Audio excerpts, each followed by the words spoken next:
उस समय मेरे सामने खड़ी यह खूबसूरत परी कल्टीवेटर कभी दुनिया की सबसे मेहनती कल्टीवेटर्स में से एक थी, लेकिन अब उसकी हालत ऐसी हो चुकी थी कि वह पूरा दिन बस बिस्तर पर पड़ी रहती और कुछ भी नहीं करती थी। वजह भी सीधी थी। इस दुनिया के सारे मर्द बहुत पहले ही खत्म हो चुके थे, जिसका मतलब था कि वह चाहे कितनी भी मेहनत कर ले, यिन यांग डाओ की सही कल्टीवेशन कभी पूरी नहीं कर सकती थी। उस दिन भी हमेशा की तरह उसने आलस से लेटे लेटे एक इच्छा मांगी कि काश आसमान से कोई आदमी उसके सामने आ गिरे, लेकिन हम दोनों में से किसी ने भी नहीं सोचा था कि अगले ही पल मैं सचमुच ऊपर से गिरता हुआ सीधे उसकी छत तोड़कर कमरे के अंदर आ धमकूंगा। मैं मलबे के बीच से धीरे धीरे उठा और छत में बने विशाल छेद को देखकर अजीब सी मुस्कान के साथ अपना सिर खुजलाते हुए बोला, फेयरी, इसके लिए माफ करना।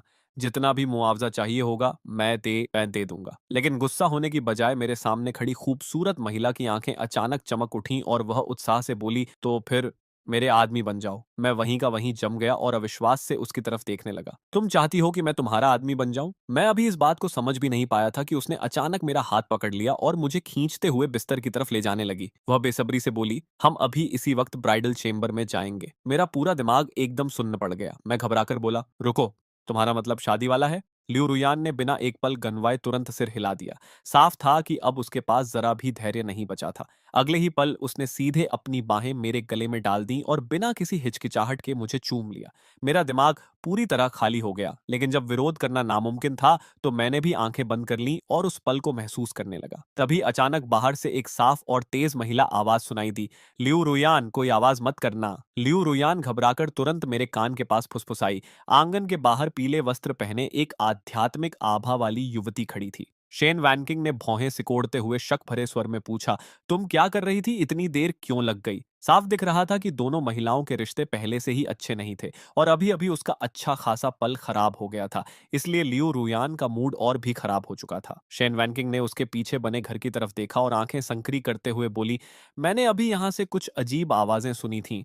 लियू रुयान का दिल एक पल के लिए धड़कना भूल गया, लेकिन उसने तुरंत खुद को संभालते हुए जवाब दिया, मैं अब भी एक स्पेल की प्रैक्टिस कर रही थी और गलती से छत उड़ा दी। शन वानकिंग ने पूछा, सच में? तो मैं खुद जाकर देख लेती हूँ। लियू रुयान जल्दी से बोली, बस एक छोटा सा छेद था, मैंने वैसे ही ठीक कर दिया। शेन वैनकिंग कुछ देर तक उसे घूरती रही और फिर बोली, अगर सब ठीक है तो मैं चलती हूँ। उसके वहां से जाने के बाद ही लियू रुयान ने राहत की सांस ली। उसने तुरंत पूरे घर के चारों तरफ रिस्ट्रिक्शन फॉर्मेशन लगा दी और खुद छत पर चढ़कर बचा हुआ नुकसान भी ठीक कर दिया। सब कुछ खत्म होते ही वह उत्साह से भागती हुई वापस कमरे में आई और मुस्कुराकर बोली, पतिदेव, मैं वापस आ गई। मैंने तुरंत हाथ उठाकर उसे रोका और कहा, रुको, पहले हम ठीक से शादी कर लेते हैं। शादी? लियू रुयान की आंखें तुरंत चमक उठीं। वह खुशी से बोली, ठीक है, तो अभी कर लेते हैं। सच कहूं तो उसकी प्रतिक्रिया ने मुझे पूरी तरह चौंका दिया था। उसे देखकर ऐसा लग रहा था जैसे मैं नहीं बल्कि वही इस शादी का इंतजार करते करते पागल हो चुकी हो। असल में मैंने शादी की बात सिर्फ उसकी सच्चाई परखने के लिए कही थी और वैसे भी उसकी कल्टीवेशन मुझसे कहीं ज्यादा ऊंची थी। ऐसी पत्नी को ठुकराने का तो कोई सवाल ही नहीं था। जल्द ही पति पत्नी की सारी रस्में पूरी हो गईं। उसके बाद हम दोनों कुछ देर तक चुपचाप एक दूसरे को देखते रहे। फिर अचानक लियो रोयान खुद को रोक नहीं पाई और सीधे मेरी बाहों में आ गिरी, जबकि मैंने भी उसे कसकर अपनी तरफ खींच लिया। काफी समय बीत गया और आखिरकार जब सब शांत हुआ तो लियो रोयान खुशी से भरा चेहरा लिए मेरे सहारे टिक गई और भावुक आवाज में बोली, मर्द सचमुच स्वर्ग की तरफ से औरतों को मिला सबसे बड़ा उपहार है। इतना कहकर वह अचानक उठी, अपना स्टोरेज पाउच लेकर आई और मेरे सामने रख दिया। मैं हैरानी से बोला, तुम क्या कर रही हो? वह मुस्कुराकर बोली, तुम्हें दे रही हूं। अगले ही पल उसने उसके अंदर की सारी चीजें बाहर उड़ेल दी। जादुई आर्टिफैक्ट्स, कीमती ओऑरिस, स्पिरिट हर्ब्स और सैकड़ों रंग बिरंगे चमकते स्पिरिट स्टोन्स पल भर में मेरे सामने ढेर बनाकर जमा हो गए। फिर उसने प्यार भरी नजरों से मुझे देखते हुए कहा, पतिदेव, यह मेरी पूरी जिंदगी की जमा पूंजी है। आज से यह सब आपका है। आप जैसे चाहें वैसे इस्तेमाल कीजिए। मैं अपने सामने पड़े खजाने के उस विशाल ढेर को खाली नजरों से घूरता रह गया।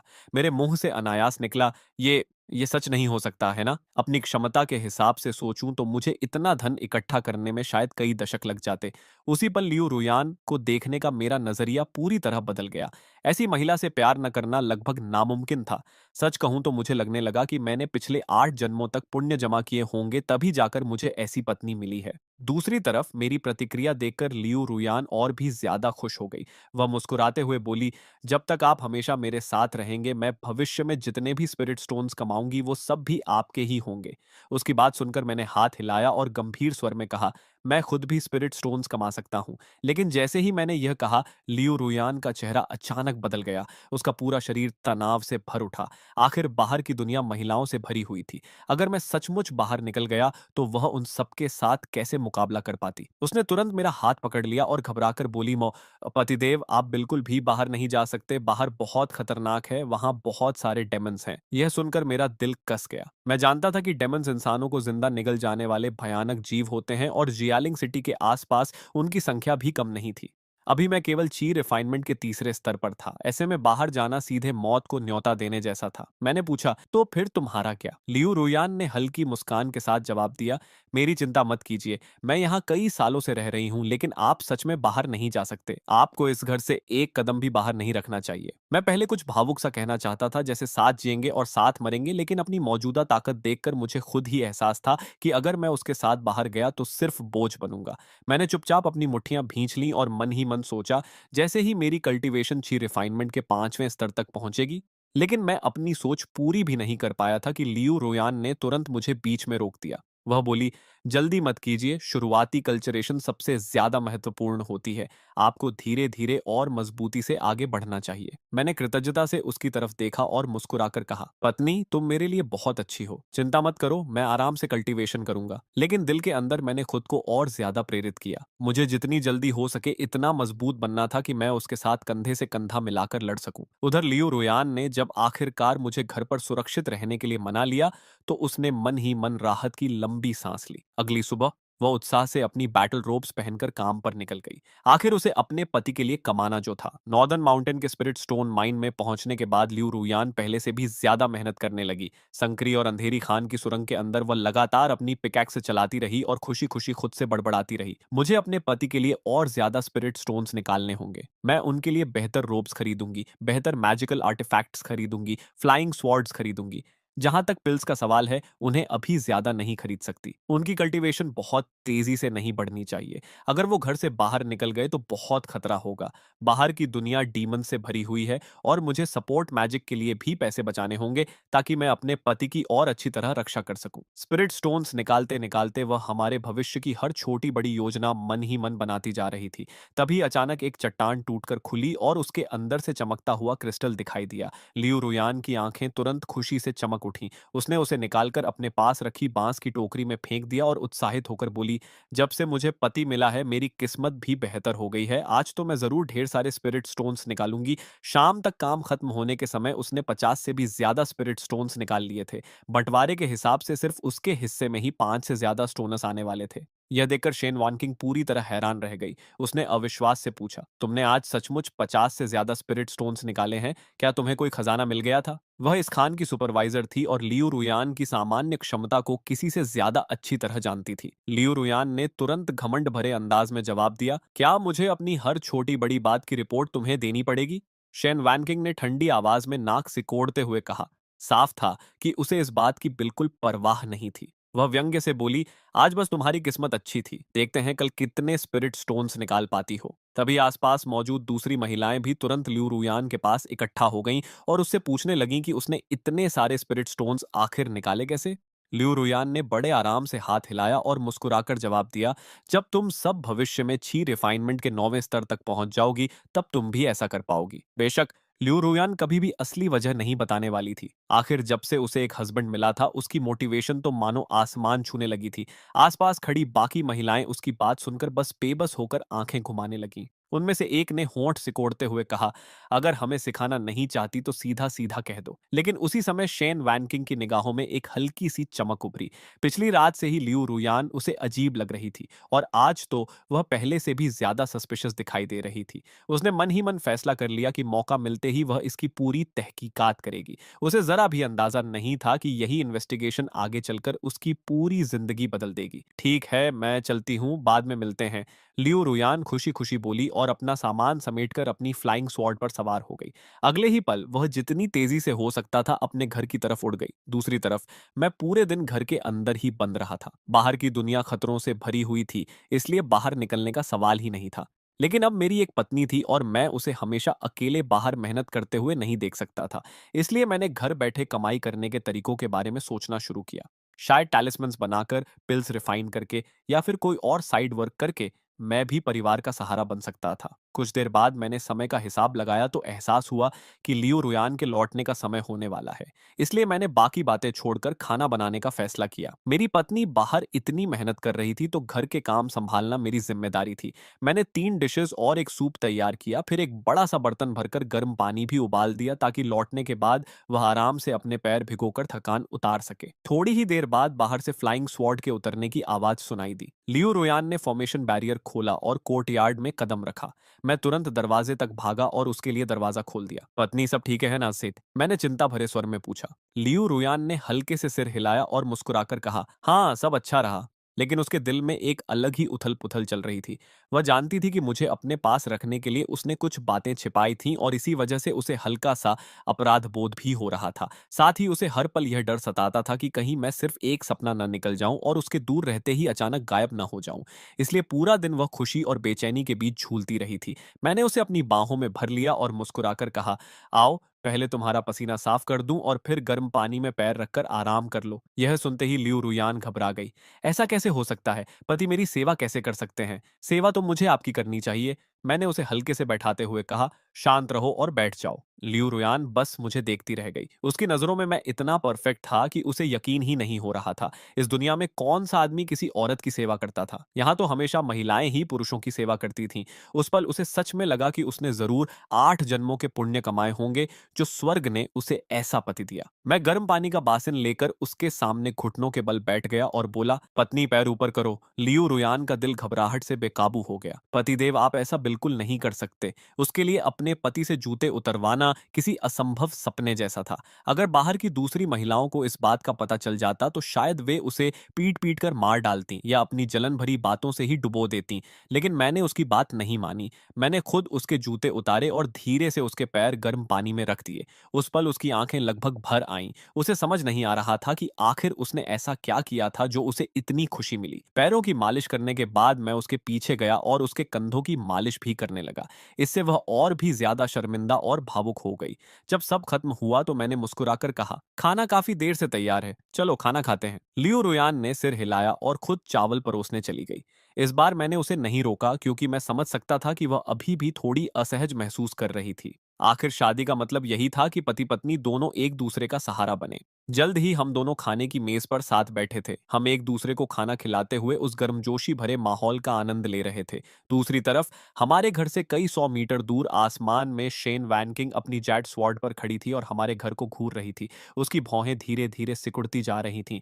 इसने फॉर्मेशन बैरियर तक लगा रखा है, जरूर कोई राज है। उसने आंखें संकरी करते हुए सोचा, क्या यह फाउंडेशन एस्टैब्लिशमेंट में ब्रेक थ्रू की तैयारी कर रही है? आखिर लियू रुयान बहुत पहले ही ची रिफाइनमेंट के 9th लेयर तक पहुंच चुकी थी। लेकिन शन वांचिंग समझ नहीं पा रही थी कि जो महिला पहले कभी आगे बढ़ने में दिलचस्पी नहीं दिखाती थी वह अचानक इतनी उत्सुक क्यों हो गई। रात को खाना खाने के बाद मैंने लियू रुयान की तरफ देखा और कहा, पत्नी मैं टैलिस्मन ड्राइंग सीखना चाहता हूँ। यह सुनकर वह तुरंत मुस्कुराई। बहुत अच्छा, पतिदेव को मेरा पूरा सपोर्ट है। मैंने भी मुस्कुराकर कहा, तुम्हारा सपोर्ट ही मेरी सबसे बड़ी मोटिवेशन है।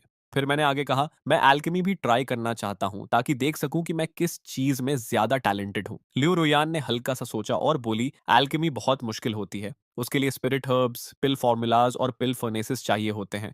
उन्हें हासिल करना आसान नहीं है और खर्च भी बहुत ज्यादा होता है। सच कहूं तो शुरुआत में किसी एक चीज पर फोकस करना ही सबसे अच्छा रहता है, वरना किसी में भी मास्टरी हासिल नहीं हो पाती। मैंने समझते हुए सिर हिलाया। तो फिर मैं टैलिस्मन ड्राइंग से शुरुआत करूंगा। तभी अचानक लियू रुयान ने सिर झुका लिया। उसके चेहरे पर अपराध बोध साफ दिखाई दे रहा था। पतिदेव मुझे माफ कर दीजिए। उसकी आवाज धीमी हो गई। उसे लग रहा था कि वह मेरी हर इच्छा पूरी नहीं कर पा रही थी और कहीं ना कहीं उसके अपने स्वार्थ भी इसमें शामिल थे।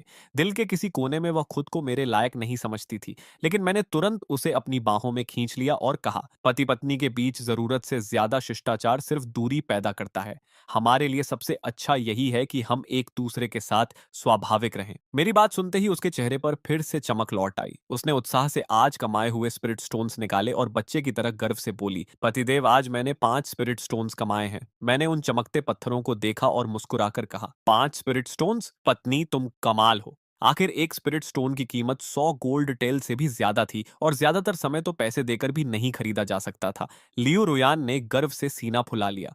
कल मैं इससे भी ज्यादा निकालूंगी। लेकिन मैंने गंभीर होकर सिर हिलाया। अगर कभी तुम्हारी जान को खतरा हुआ तो मेरे लिए 100 क्या 1000 स्पिरिट स्टोन्स भी किसी काम के नहीं होंगे। उधर घर के अंदर मैं पूरा दोपहर टैलिस्मन्स बनाने की कोशिश में लगा रहा, लेकिन 50 बार कोशिश करने के बाद भी एक भी यूजेबल टैलिस्मन नहीं बन पाया। वजह साफ थी, मेरे पास मिक्स्ड ट्रैश स्पिरिचुअल रूट्स थे और किसी खास एलिमेंट के साथ मेरी अफिनिटी नहीं थी।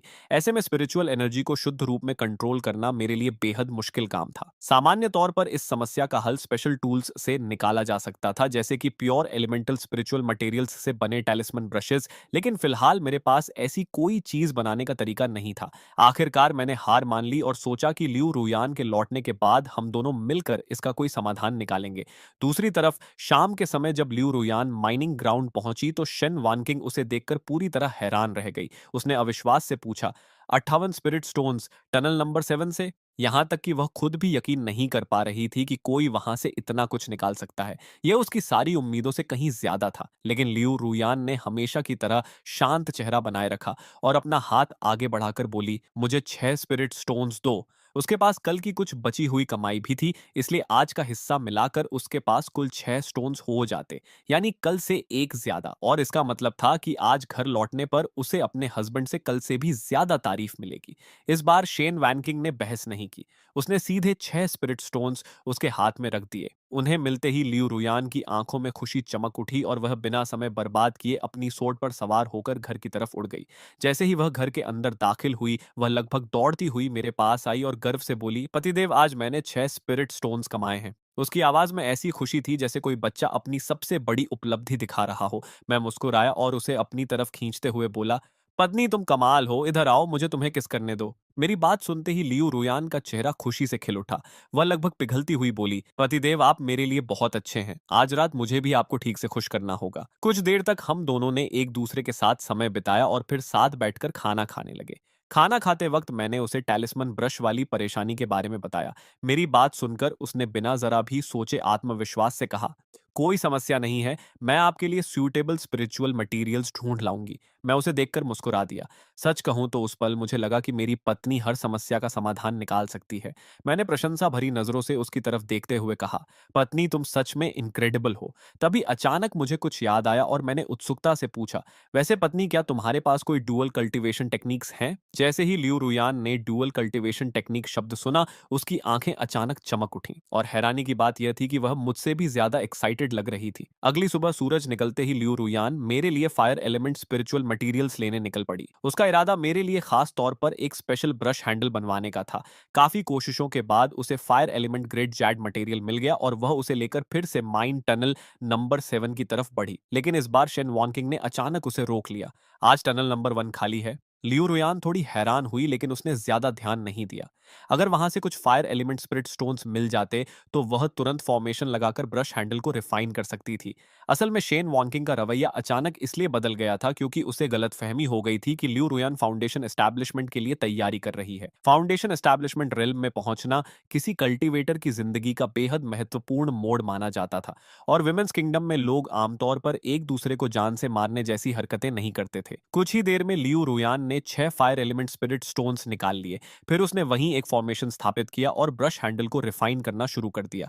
जब तक उसका काम खत्म हुआ, बाहर का आसमान पूरी तरह अंधेरा हो चुका था। ब्रश रिफाइन करने में इतना समय लग गया था कि आज वह सिर्फ 4 स्पिरिट स्टोन्स ही कमा पाई। अपनी स्वॉर्ड पर घर लौटते समय उसने हल्के से गाल फुलाए और मन ही मन सोचा, पता नहीं आज सिर्फ 4 स्टोन्स देखकर हस्बैंड मेरी तारीफ करेंगे या नहीं। यह सोचते हुए वह तेजी से घर की तरफ उड़ गई। उधर मैं घर पर लगातार बेचैन होता जा रहा था। पिछली रात की डुअल कल्टीवेशन के नतीजे अविश्वसनीय थे। मेरी कल्टीवेशन स्पीड आज कल की तुलना में 3 गुना ज्यादा हो चुकी थी। लेकिन जैसे जैसे बाहर अंधेरा बढ़ रहा था, मेरी चिंता भी बढ़ती जा रही थी। लियू रुयान अभी तक वापस नहीं लौटी थी। बाहर रात के जीवों की डरावनी आवाजें सुनाई दे रही थीं और हर आवाज मेरे दिल पर चोट कर रही थी। मैं खिड़की की तरफ देखते हुए धीरे से बुदबुदाया, पत्नी, कृपया तुम्हारे साथ कुछ बुरा मत हुआ हो। आखिरकार मैं और इंतजार नहीं कर पाया। मैं दरवाजे की तरफ भागा, लेकिन तभी एहसास हुआ कि लियू रुयान जाते समय पूरे घर को रिस्ट्रिक्शन फॉर्मेशन से सील करके गई थी। घबराहट में मैंने अपनी फ्लाइंग स्वॉर्ड निकाली और बैरियर पर लगातार वार करने लगा, लेकिन हर वार एक तेज धमाके के साथ वापस उछल जाता। आखिर 9 लेयर ची रिफाइनमेंट कल्टीवेटर द्वारा बनाई गई फॉर्मेशन मेरी मौजूदा ताकत से बहुत आगे की चीज थी। उसी पल मुझे समझ आया कि उसने सच में यह सब सिर्फ मेरी सुरक्षा के लिए किया था। तभी बाहर से एक जानी पहचानी आवाज सुनाई दी, पतिदेव, मैं वापस आ गई। मेरी आंखें तुरंत चमक उठी। मूनलाइट के नीचे लियू रूयान अपनी सफेद बैटल रोब्स में खड़ी थी। वह इतनी सुंदर लग रही थी कि मानो कोई सेलेस्टियल फेरी स्वर्ग से उतरकर धरती पर आ गई हो। मैं बिना एक पल गनवाए उसकी तरफ भागा और उसे कसकर गले लगा लिया, जैसे मैंने अपनी जिंदगी की सबसे कीमती चीज वापस पा ली हो। इतनी देर क्यों हो गई? मैंने चिंता से भरी आवाज में कहा। मैं तो डर के मारे पागल हो रहा था। लियू रुयान ने तुरंत सिर झुकाकर माफी मांगी। पतिदेव, मुझे माफ कर दीजिए। टैलिस्मन ब्रश रिफाइन करने में इतना समय लग गया कि मुझे वक्त का पता ही नहीं चला। मैंने आपको चिंता में डाल दिया। मैंने सिर हिलाया और उसे और मजबूती से अपनी बाहों में भर लिया। नहीं, माफी तो मुझे मांगनी चाहिए। तुमने यह सारी मेहनत सिर्फ मेरी वजह से की है। मेरी बात सुनकर लियू रूयान की आंखें हल्की नम हो गईं। उसने मुझे देखते हुए धीमे स्वर में कहा, पतिदेव, ऐसा मत कहिए। आपके लिए यह सब कर पाना ही मेरी सबसे बड़ी ब्लेसिंग है। उस पल मेरा दिल पूरी तरह भर आया। मेरे पास अपनी भावनाओं को शब्दों में बयान करने का कोई तरीका नहीं बचा था, इसलिए मैंने उन्हें सिर्फ अपने एक्शन से जताया। लियू रुयान एक पल के लिए ठिठकी, फिर उसने अपनी बाहें मेरे गले में डाल दी और पूरे दिल से मेरे जवाब में खुद को मेरे करीब कर लिया। कई मिनट बाद मैं भारी सांसें लेते हुए आखिर उससे थोड़ा अलग हुआ और गंभीर स्वर में कहा, आज के बाद तुम्हें अंधेरा होने से पहले घर लौटना होगा। अगर फिर कभी इतनी देर हुई तो मैं तुम्हें सजा दूंगा। मेरी बात सुनते ही लियू रुयान के होंठों पर शरारती मुस्कान आ गई। उसने चमकती आंखों से मेरी तरफ देखा और छेड़ते हुए पूछा, अच्छा पतिदेव, तो आप मुझे किस तरह की सजा देने वाले हैं? फिर वह थोड़ा और करीब आई और धीमी आवाज में बोली, फब पतिदेव, क्या आप मुझे अभी सजा दे सकते हैं? उसकी बात सुनकर मैं एक पल के लिए पूरी तरह निरुत्तर हो गया। यह औरत सच में दिन ब दिन ज्यादा खतरनाक होती जा रही थी। मैंने बेबस होकर उसका गाल खींचा और कहा, शरारती लड़की, बात न मानने का यही नतीजा होता है। खाने से पहले लियू रुयान खुशी खुशी 4 स्पिरिट स्टोन्स मेज पर रखकर बोली, पतिदेव, आपकी ये पत्नी आज उतनी मेहनत नहीं कर पाई। मैं सिर्फ 4 स्पिरिट स्टोन्स ही कमा सकी। मैंने मुस्कुराकर सिर हिलाया। 4 स्पिरिट स्टोन्स कम नहीं होते, ज्यादातर कल्टीवेटर तो इतना भी नहीं कमा पाते। तुम्हें इसके लिए रिवॉर्ड मिलना चाहिए। रिवॉर्ड शब्द सुनते ही उसकी आंखें तुरंत चमक उठीं। तो फिर पतिदेव मुझे क्या रिवॉर्ड देने वाले हैं? उसने उत्सुकता से पूछा। मैंने हंसते हुए कहा, पहले यह तो बताओ कि तुम्हें चाहिए क्या? लियू रुयन कुछ पल झिझकी, फिर उम्मीद भरी नजरों से बोली, पतिदेव, क्या आप मुझे अपनी कोई पर्सनल चीज दे सकते हैं, ताकि जब मैं बाहर रहूं तो मुझे हमेशा ऐसा लगे कि आप मेरे साथ हैं? उसकी बात सुनते ही मुझे जैसे किसी ने झकझोर दिया। मेरी पत्नी अपनी सारी दौलत मुझे दे चुकी थी, रोज मेरे लिए जान जोखिम में डालकर काम करती थी, लेकिन मैंने उसे आज तक एक भी गिफ्ट नहीं दिया था। दिल में अपराध बोध उमड़ आया। मैंने तुरंत अपना स्टोरेज पाउच खोला और उसमें से एक छोटा सा खूबसूरती से तराशा हुआ वुडन सोर्ड निकाला। वह 1 फुट से भी छोटा था, लेकिन मेरे लिए बेहद कीमती था। मैंने उसे सावधानी से उसकी हथेली पर रखते हुए कहा, इसे मैंने तब खुद तराशा था जब मैं सिर्फ 8 साल का था। इसके बाद पूरे 10 साल तक यह हमेशा मेरे साथ रहा। यह मेरी सबसे कीमती चीज है। अब मैं इसे तुम्हें दे रहा हूं। उम्मीद है यह तुम्हारे लिए भी गुड लक लेकर आएगा। लियू रुयान उस छोटी सी लकड़ी की तलवार को ऐसे देख रही थी जैसे दुनिया का सबसे अनमोल खजाना उसके हाथ लग गया हो। उसने दोनों हाथों से उसे संभालकर पकड़ा और भावुक आवाज में फुसफुसाई, यह बहुत सुंदर है, सच में बहुत सुंदर। फिर उसने गंभीर होकर मेरी तरफ देखा और कहा, जब मेरी कल्टीवेशन भविष्य में और मजबूत हो जाएगी तब मैं आपको इससे भी बड़ा खजाना दूंगी। मैंने तुरंत सिर हिलाया। नहीं, चाहे कोई खजाना कितना भी कीमती क्यों ना हो, वह इस वुडन स्वॉर्ड की बराबरी नहीं कर सकता। इसमें तुम्हारा अतीत है, तुम्हारी यादें हैं, तुम्हारी जिंदगी का हिस्सा है। यह दुनिया में बिल्कुल यूनिक है। मेरे लिए इससे ज्यादा कीमती कुछ नहीं हो सकता। मेरी बात सुनकर लियू रुयान की आंखें और भी नरम हो गईं। उसे ऐसा कहते सुनकर मेरा दिल सच में पिघल गया। मेरी यह पत्नी जरूरत से ज्यादा अच्छी थी। मैंने जल्दी से मुस्कुराते हुए कहा, ठीक है पत्नी, अब जल्दी खाना खाते हैं, उसके बाद हम साथ में कल्टीवेशन करेंगे। यह सुनते ही लियू रुयान का चेहरा लाल हो गया। वह उत्साह छिपा भी नहीं पा रही थी। ठीक है पतिदेव, आज रात हम पूरी रात ड्यूअल कल्टीवेशन करेंगे। इसके बाद अगले 2 दिन बेहद शांति से बीते। लियू रुयान रोज की तरह स्पिरिट स्टोन से निकालती रही, जबकि स्पेशल ब्रश हैंडल मिलने के बाद आखिरकार मेरी टैलिस्मन्स ड्राइंग में भी प्रगति होने लगी। कई असफलताओं के बाद मैं आखिर एक फ्लेम टैलिस्मन्स बनाने में सफल हो गया। हालांकि वह अभी इंस्टेंट एक्टिवेशन के स्तर तक नहीं पहुंचा था, लेकिन अगर मेरी स्किल्स और बेहतर हो गई तो मैं अपनी पत्नी के लिए ढेर सारे प्रोटेक्टिव टैलिस्मन्स बना सकता था। हम उन्हें स्पिरिट स्टोन्स के बदले एक्सचेंज कर सकते थे, कल्टीवेशन पिल्स खरीद सकते थे और अपनी ताकत को पहले से कहीं ज्यादा तेजी से बढ़ा सकते थे। दूसरी तरफ माइनिंग ट्रेनिंग ग्राउंड्स में शेन वानकिंग लगातार 2 दिनों तक लिू रुयान पर नजर रखती रही, लेकिन उसे फाउंडेशन एस्टैब्लिशमेंट की तैयारी का एक भी संकेत नहीं मिला। उसने सोचते हुए बुदबुदाया, तो फिर वह कोई और राज शायद छिपा रही है। अचानक उसे लिू रुयान के घर के चारों तरफ लगा रिस्ट्रिक्शन फॉर्मेशन और उस रात सुनी गई अजीब आवाजें याद आ गईं। अगले ही पल उसकी आंखें चौड़ी हो गईं। उसके मन में एक भयानक संभावना कौंध गई। शेन वैनकिंग चुपचाप माइन से निकल गई। उसने तय कर लिया कि आज रात वह खुद जाकर उस घर की जांच करेगी। आखिरकार रात आ गई। अंधेरे में छिपकर शेन वैनकिंग दूर से लियू रोयान का पीछा करती हुई उसके घर तक पहुंची, लेकिन घर के पास पहुंचते ही उसने एक अजीब दृश्य देखा। लियू रोयान जानबूझकर हवा में ही अपने बाल बिखेर रही थी, अपने कपड़े थोड़ा फाड़ रही थी और अपनी हालत अस्त व्यस्त बना रही थी। यह देखकर शेन वानकिंग का दिल और जोर से धड़कने लगा। अब उसे अपने शक पर पहले से भी ज्यादा यकीन हो गया। उसने घबराकर बुदबुदाया, सब खत्म हो गया। लियू रोयान ने सच में सबसे बड़ा टैबू तोड़ दिया है। कुछ ही देर बाद लियू रोयान ने फॉर्मेशन बैरियर खोला और कोर्टयार्ड में दाखिल होते हुए खुशी से आवाज लगाई, पतिदेव मैं वापस आ गई। जैसे ही शेन वैनकिंग ने पतिदेव शब्द सुना, उसके दिमाग में मानो बिजली गिर गई। वह उसे पति बुलाती है? लियू रुयान, क्या तुम पागल हो गई हो? उसका मन डर और उलझन से भर गया। लेकिन अब जबकि वह इस राज्य तक पहुंच चुकी थी, वह इसे अनदेखा नहीं कर सकती थी। उसकी नजर में यह मामला किसी और तक पहुंचने से पहले खत्म होना चाहिए था। इसलिए वह तुरंत कोर्टयार्ड के बाहर उतरी और जोर से चिल्लाई, लियो रुयान बाहर आओ। लियो रुयान तुरंत कमरे से बाहर आई और सावधानी से उसे देखते हुए बोली, अब क्या चाहिए तुम्हें? शेन वैनकिंग ने आंखें सिकोड़ ली। मुझे साफ साफ बताओ, उस घर के अंदर तुम क्या छिपा रही हो? यह सुनते ही लियो रुयान के पूरे शरीर में झुरझुरी दौड़ गई। उसने गला साफ किया और बोली, क्या छिपा रही हूं? तुम कैसी बकवास कर रही हो? शेन वैनकिंग ने ठंडी हंसी छोड़ी।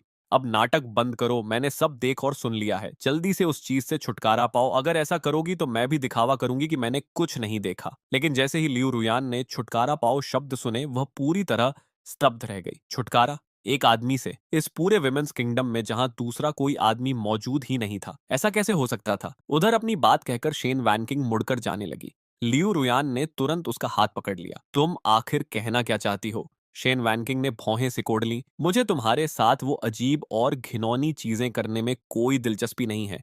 मैं जो ये दिखावा करने को तैयार हूं कि मैंने कुछ नहीं देखा, वही अपने आप में बहुत बड़ी मेहरबानी है। लियू रुयान कुछ पल तक उसे खाली नजरों से देखती रही, फिर अजीब सा चेहरा बनाकर बोली, आखिर तुम्हें क्या लगता है कि मैं वहां क्या छिपा रही हूँ? शेन वैनकिंग ने घृणा भरी नजर से उसकी तरफ देखा और होंठ सिकोड़ते हुए कहा, क्या तुम सच में चाहती हो कि मैं उसे जोर से बोलूं? सिर्फ सोचकर ही घिन आती है। उसकी बात सुनकर लियू रुयान कुछ सेकंड के लिए जड़ हो गई, लेकिन अगले ही पल उसके चेहरे पर गुस्सा साफ दिखाई देने लगा। उसने दांत भींचकर कहा, तुम्हारे दिमाग में आखिर किस तरह की बकवास चल रही है? कैसी अजीब और गंदी चीजें सोच रही हो तुम? शेन वानकिंग ने तुरंत अपनी तरफ उंगली दिखाते हुए विरोध किया। मैं अजीब हूं? अरे अजीब तो तुम हो। लेकिन अपनी बात के बीच में ही उसे अचानक एहसास हुआ कि कहीं कुछ गड़बड़ है। वह रुक गई और शक भरी नजरों से लियू रुयान को देखने लगी। तो फिर बताओ, आखिर तुम वहां क्या छिपा रही हो? इस बार लियू रुयान के चेहरे से सारा तनाव गायब हो गया। वह अचानक शांत हो गई और उसके होंठों पर एक रहस्यमयी मुस्कान उभर आई। क्या तुमने उसे पहले ही नहीं देख लिया? शेन वैनकिंग ने भौहें सिकोड़ ली। मैंने सिर्फ तुम्हें किसी को हस्बैंड बुलाते हुए सुना था और कमरे के अंदर एक शैडो सी दिखी थी। लियू रुयान की मुस्कान और चौड़ी हो गई। अगले ही पल उसने अचानक शेन वैनकिंग की कलाई पकड़ ली। तो फिर चलो, मैं तुम्हें दिखाती हूँ। शेन वानकिंग तुरंत घबरा गई। क्या? नहीं, मैं कहीं नहीं जा रही। लेकिन उसकी जुबान भले ही मना कर रही थी, उसके पैर उसका साथ नहीं दे रहे थे। उसकी क्यूरियोसिटी पहले ही पूरी तरह जाग चुकी थी। आखिर उस घर के अंदर ऐसा क्या छिपा था? कुछ ही पलों बाद हम दरवाजे के सामने पहुंच गए। जैसे ही मैंने दरवाजा खोला, शेन वानकिंग की आंखें सीधे मुझ पर आकर टिक गईं। अगले ही पल उसकी आंखें इतनी चौड़ी हो गईं कि मानो बाहर निकल पड़ेंगी। वह अविश्वास से धीरे धीरे अपना सिर घुमाकर लियू रुयान की तरफ देखने लगी, क्योंकि उसके सामने कोई मंकी नहीं था, कोई पपेट नहीं था, बल्कि एक असली आदमी खड़ा था। एक जीवित, सांस लेता हुआ वास्तविक मैन। लियू रुयान ने तुरंत गर्व से हमारी पहचान करवाई। पतिदेव, यह मेरी दोस्त है और मेरी वह कॉमरेड भी जो हमेशा मेरे साथ लड़ती है। मैंने मुस्कुराकर विनम्रता से एक तरफ हटते हुए कहा, स्वागत है, अंदर आइए। लेकिन शेन वैनकिंग अभी भी पूरी तरह सुन्न खड़ी थी। उसकी आत्मा जैसे आधी शरीर से निकल चुकी थी। लियू रुयान ने जल्दी से उसका हाथ पकड़ा और बोली, पतिदेव एक मिनट रुकिए, मुझे अपनी दोस्त से कुछ जरूरी बात करनी है। मैंने पलकें झपकाई और कहा, लेकिन खाना तो तैयार है। क्या तुम दोनों साथ में नहीं खाओगी? उधर लियू रुयान लगभग घसीटते हुए शन वानकिंग को दूर ले गई। कुछ देर बाद जब शन वानकिंग को होश आया तो उसने तुरंत छूटने की कोशिश शुरू कर दी। वह वापस जाना चाहती थी। वह उस आदमी के साथ खाना खाना चाहती थी क्योंकि उसके सामने जो आदमी खड़ा था वह उसकी कल्पना से भी कहीं ज्यादा खूबसूरत था। प्राचीन कहानियों में जिन पुरुषों का वर्णन किया जाता था उनसे कम 10 गुना कृष्ण, शायद 100 गुना ज्यादा आकर्षक। लियू रुयान ने उसे घूरते हुए चेतावनी दी, अपने आप पर कंट्रोल रखो। शेन वैनकिंग तुरंत सीधी होकर खड़ी हो गई, लेकिन उसके होंठ लगातार बुदबुदा रहे थे। एक आदमी, सचमुच एक आदमी, उसे अब भी यकीन नहीं हो रहा था। तभी लियू रुयान ने गर्व से अपनी बाहें सीने पर बांध लीं और मुस्कुराकर बोली, अब समझ में आया कि मैं पहले वैसा व्यवहार क्यों कर रही थी। शेन वैनकिंग ने तुरंत पूछा, लेकिन तुम्हें यह मिला कैसे? नेशनल टीचर ने तो पूरे विमेंस किंगडम को सील नहीं कर रखा था। लियू रुयान ने कंधे उचकाए और बिल्कुल सामान्य अंदाज में जवाब दिया, मैंने आसमान से एक इच्छा मांगी थी और फिर मेरे हस्बैंड सचमुच आसमान से गिर पड़े। जाहिर है शन वानकिंग ने उसकी इस बात पर जरा भी विश्वास नहीं किया, लेकिन अब उसे इससे कोई फर्क भी नहीं पड़ रहा था। उसकी पूरी सोच कहीं और पहुंच चुकी थी। उसने सीधा लियू रुयान की आंखों में देखा और पूरी गंभीरता से कहा, इस आदमी में मेरा भी हिस्सा होना चाहिए। यह सुनते ही लियू रुयान की आंखें फैल गईं। क्या मतलब तुम्हारा हिस्सा? शन वानचिंग ने आत्मविश्वास से अपनी बाहें मोड़ लीं और बोली, क्योंकि अगर हम दोनों साथ रहें तो हम इस आदमी को हमेशा के लिए अपने पास रख सकती हैं। आखिर पूरे विमेंस किंगडम में ऐसा दूसरा कोई है ही नहीं। शेन वॉनकिंग हल्का सा मुस्कुराई। उसे इस देश के बारे में सबसे अच्छी तरह पता था। यहाँ अगर किसी आदमी की खबर बाहर फैल गई तो फिर उसे छुपाकर रखना नामुमकिन हो जाएगा। तब हाल ये होगा कि लोग लाइन लगाकर मिलने आएंगे और एक झलक देखना भी मुश्किल हो जाएगा।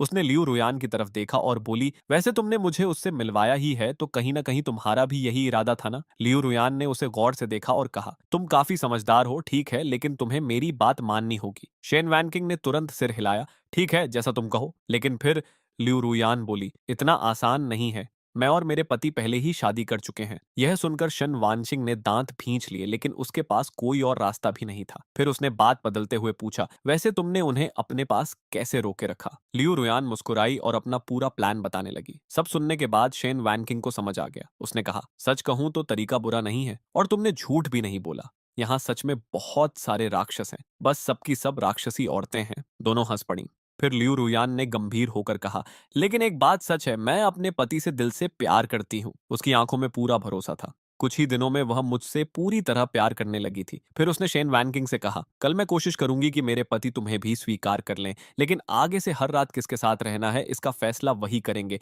हम दोनों उन पर कोई दबाव नहीं डालेंगे, ठीक है? शेन वैनकिंग ने मान लिया, लेकिन फिर बोली, आज रात मैं तुम लोगों के साथ खाना खाना चाहती हूँ और कोई बीच में नहीं आएगा। वैसे भी मुझे नहीं लगता कि तुम दोनों सिर्फ खाना खाकर रह जाओगे। यह बोलते वक्त खुद उसे भी पता था कि उसका अपना मन भी काबू में नहीं रहता।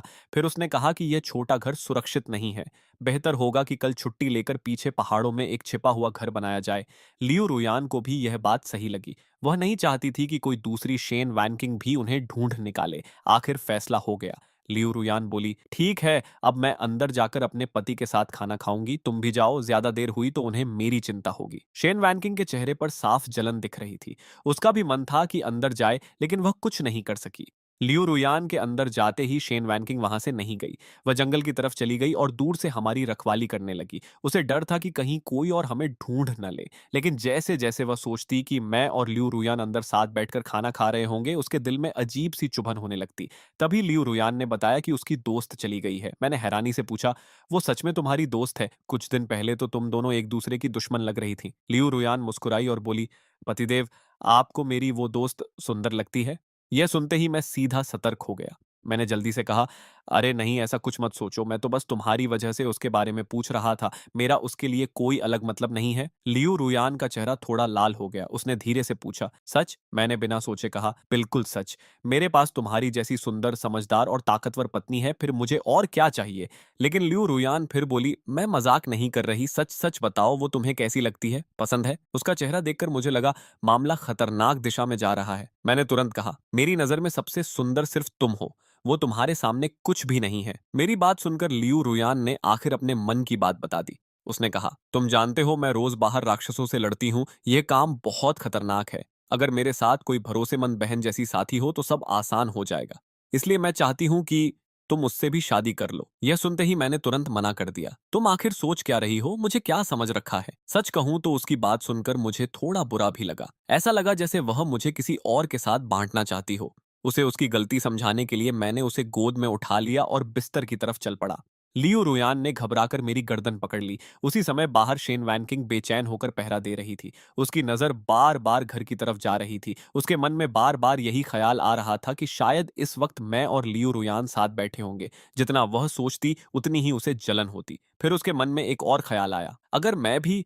हम तीनों बस इतना सोचते ही उसका चेहरा लाल हो गया। उसका मन हुआ कि अंदर जाकर देखे, लेकिन वादा उसे रोक रहा था। इसलिए वह बस बाहर चक्कर लगाती रही। अगली सुबह लियू रुयान बड़ी मुश्किल से उठी। उसकी हालत थकी हुई लग रही थी। काफी देर खुद को संभालने के बाद वह बाहर निकली और बाहर आते ही शेन वैनकिंग को खड़ा पाया।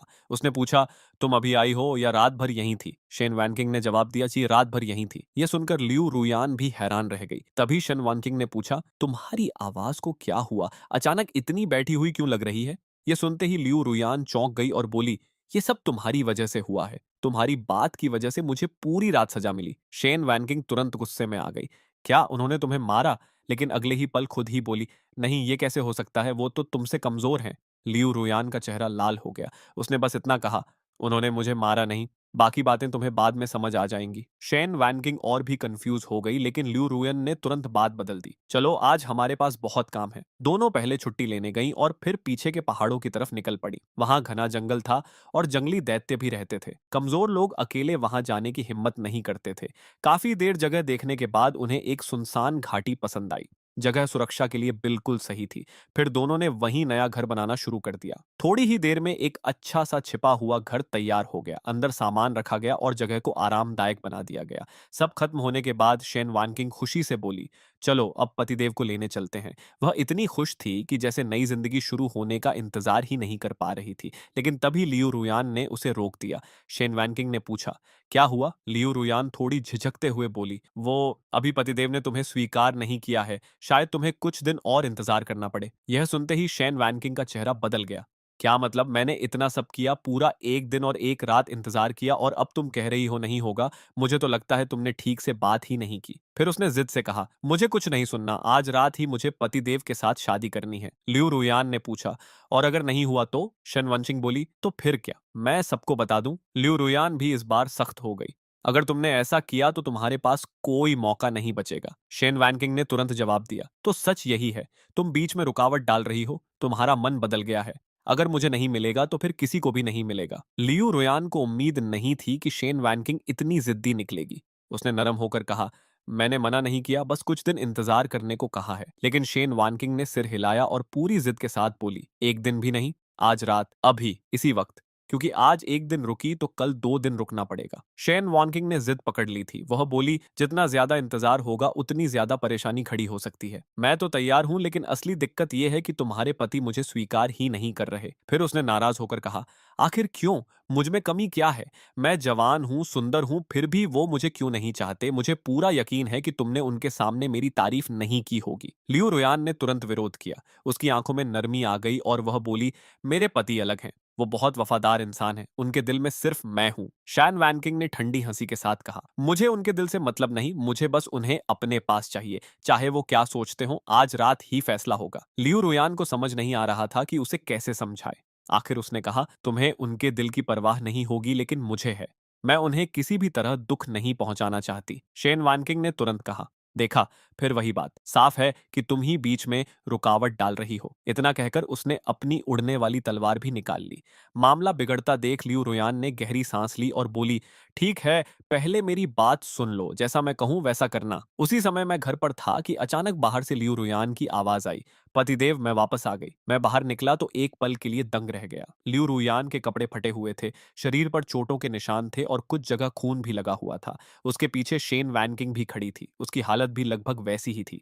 मैं घबरा गया और तुरंत लियू रुयान को अंदर ले गया। ये क्या हुआ? इतनी बुरी तरह घायल कैसे हो गई? उसने थकी हुई आवाज में कहा। रास्ते में बहुत सारे राक्षस मिल गए थे। यह सुनते ही मैंने जल्दी से दवा निकाली और कहा, जल्दी बैठो, मैं तुम्हारी मरहम पट्टी कर देता हूँ। दरवाजे पर खड़ी शेन वांकिंग चुपचाप यह सब देख रही थी। उसके चेहरे पर एक अजीब सा भाव था। शायद पहली बार उसने किसी को इतनी परवाह करते देखा था। कुछ देर बाद वह भी अंदर आ गई, दरवाजा बंद किया और अपनी बाहरी चादर उतार दी। मैं यह देखकर पूरी तरह चौंक गया। तुम ये क्या कर रही हो? मैंने पूछा। शेन वैनकिंग ने सीधे जवाब दिया, मुझे भी चोट लगी है, मेरा भी इलाज करो। उसकी आवाज हमेशा की तरह सख्त थी, लेकिन उसके अंदर छिपी भावना मैं समझ सकता था। वह भी वही अपनापन चाहती थी जो मैं लियू रुयान को दे रहा था। मैंने दवा की शीशी उसकी तरफ बढ़ाई और कहा, तुम खुद लगा लो। लेकिन उसने सिर हिलाया। नहीं, तुम लगाओ। तभी लियू रुयान ने धीरे से कहा, पतिदेव, पहले मेरा काम हो गया है, आप उसकी मदद कर दीजिए। मैं समझ गया कि अब बचने का कोई रास्ता नहीं था। आखिर शेन वानकिंग ने हमारी काफी मदद की थी। मैंने दवा उठाई और उसकी चोटों पर लगानी शुरू कर दी। जैसे ही मेरा हाथ उसकी चोट के पास पहुंचा, उसका शरीर हल्का सा कांप गया। उसके चेहरे पर लालिमा आ गई। मैं बस अपना काम कर रहा था, लेकिन उसकी हालत देखकर लग रहा था जैसे वह पहली बार किसी की इतनी परवाह महसूस कर रही हो। जब मैंने देखा कि उसकी टांग पर भी चोट है, तो मैंने दवा की शीशी उसके हाथ में देते हुए कहा, बाकी तुम खुद कर लो। लेकिन वह तुरंत बोली, अभी तो तुमने लियू रुयान की पूरी देखभाल की थी, मेरे साथ अलग व्यवहार क्यों? मैंने सीधे जवाब दिया, क्योंकि वो मेरी पत्नी है और तुम नहीं। यह सुनते ही शेन वैनकिंग ने बिना एक पल गंवाए कहा, तो मैं भी तुम्हारी पत्नी बन जाती हूँ। अगले ही पल उसने मुझे कसकर पकड़ लिया। मैं खुद को छुड़ाने की कोशिश करता रहा, लेकिन वह मुझसे ज्यादा ताकतवर थी। मैंने मदद की उम्मीद से लियू रुयान की तरफ देखा, लेकिन उसने दूसरी तरफ मुंह फेर लिया जैसे कुछ देखा ही न हो। आखिर मैंने हार मानते हुए कहा, ठीक है, पहले मुझे छोड़ो। शेन वैनकिंग का चेहरा खुशी से चमक उठा। सच? उसने पूछा। फिर बिना समय गंवाए बोली, चलो अभी शादी करते हैं। लेकिन लियू रोयान ने बीच में कहा, इतनी जल्दी नहीं, पहले मुझे सम्मान के तौर पर एक कप चाय दे दो। शन वांकिंग ने तुरंत चाय बनाई और लियू रुयान के सामने ले आई। चेहरे पर मुस्कान थी, लेकिन लियू रुयान के लिए वह पल आसान नहीं था। कांपते हाथों से उसने कप लिया। उसकी आंखों में जटिल भाव थे। आखिर उसने एक घूंट लिया और चुपचाप कप नीचे रख दिया। दूसरी तरफ शेन वैनकिंग बेहद खुश थी। अगले ही पल उसने मेरा हाथ पकड़ लिया और बोली, अब तो सब ठीक है ना? मैं उसकी तरफ देखकर मुस्कुराया। तभी मुझे उसकी टांग की चोट याद आई। मैंने उसे कुर्सी पर बैठाया और कहा, पहले इलाज पूरा कर लेते हैं। वह कुछ कहना चाहती थी, लेकिन आखिर चुपचाप बैठ गई। जब मैं ध्यान से उसकी चोट साफ कर रहा था, उसके चेहरे पर ऐसी खुशी थी जिसे वह छिपा नहीं पा रही थी। शायद उसकी जिंदगी में पहली बार कोई उसकी इतनी परवाह कर रहा था। लेकिन कमरे के कोने में बैठी लियू रुयान यह सब देख रही थी। उसके चेहरे पर मुस्कान थी, मगर दिल के अंदर कुछ टूट रहा था। जो अपनापन कभी सिर्फ उसका था, अब वह किसी और के साथ भी बांट रहा था। और सबसे ज्यादा दर्द इस बात का था कि यह फैसला उसने खुद लिया था। कुछ देर बाद शेन वैनकिंग खुशी खुशी मेरे साथ कमरे की तरफ चली गई। जाने से पहले मैंने लियू रुयान की तरफ देखा। मैं समझ सकता था कि उसने यह फैसला क्यों लिया। इस खतरनाक दुनिया में अकेले रहना मुश्किल था, साथ रहना ही सुरक्षित था। लेकिन सही फैसला होने का मतलब यह नहीं था कि उसे दर्द नहीं हो रहा था। हम कमरे के अंदर चले गए, जबकि लियू रुयान चुपचाप अपने कमरे में लौट गई। दरवाजा बंद होते ही उसकी आंखों से आंसू निकल पड़े। वह दरवाजे के सहारे खड़ी रही। उसे लग रहा था जैसे दिल में कोई भारी पत्थर रखा हो। वह जानती थी कि इस दुनिया में पुरुष बहुत दुर्लभ हैं और उसकी ताकत इतनी नहीं थी कि मुझे हमेशा सिर्फ अपने पास रख सके। फिर भी जब किसी इंसान की पूरी दुनिया सिर्फ एक व्यक्ति बन जाए, तो उसे किसी और के साथ बांटना आसान नहीं होता। उस रात लियू रोयान सो नहीं पाई। वह बार बार मेरे कमरे की तरफ देखती रही। उसके मन में तरह तरह के विचार आते रहे। सबसे ज्यादा डर उसे इस बात का था कि कहीं समय के साथ मैं उसकी परवाह कम न करने लगूं। इसी चिंता और बेचैनी के बीच पूरी रात गुजर गई। सुबह लियू रोयान ने अपने कपड़े ठीक किए और कमरे से बाहर निकल आई। बाहर आकर वह ऐसे व्यस्त होने का नाटक करने लगी जैसे कोई काम कर रही हो, लेकिन उसकी नजर बार बार मेरे कमरे की तरफ जा रही थी। वह इंतजार कर रही थी कि मैं और शेन वैनकिंग बाहर निकलें, मगर काफी देर तक कोई हलचल नहीं हुई। देखते देखते काम पर जाने का समय भी हो गया, फिर भी दरवाजा नहीं खुला। लियू रुयान हैरान थी। उसे समझ नहीं आ रहा था कि आखिर अंदर क्या चल रहा है। जब उसकी और मेरी शादी हुई थी, तब तो अगली सुबह वह जल्दी उठकर खाना बनाने लग गई थी। उसके बाद भी हर सुबह ऐसा ही होता था। लेकिन आज सब अलग था। चिंता की वजह से उसका काम पर जाने का भी मन नहीं रहा। उसने सोचा, चलो एक दिन की सजा मिल जाएगी तो मिल जाएगी, कुछ कोड़े ही तो पड़ेंगे। आखिर जब सूरज काफी ऊपर चढ़ चुका था, तब मैं और शेन वैनकिंग बाहर निकले। शेन वैनकिंग मेरा हाथ पकड़े हुए थी और चेहरे पर बड़ी खुश मुस्कान थी। वह हंसते हुए बोली, पतिदेव, आप बिना कितने बुरे हैं, इतना देर तक सोने ही नहीं दिया। मैंने मुस्कुराकर कहा, मैं बुरा हूं?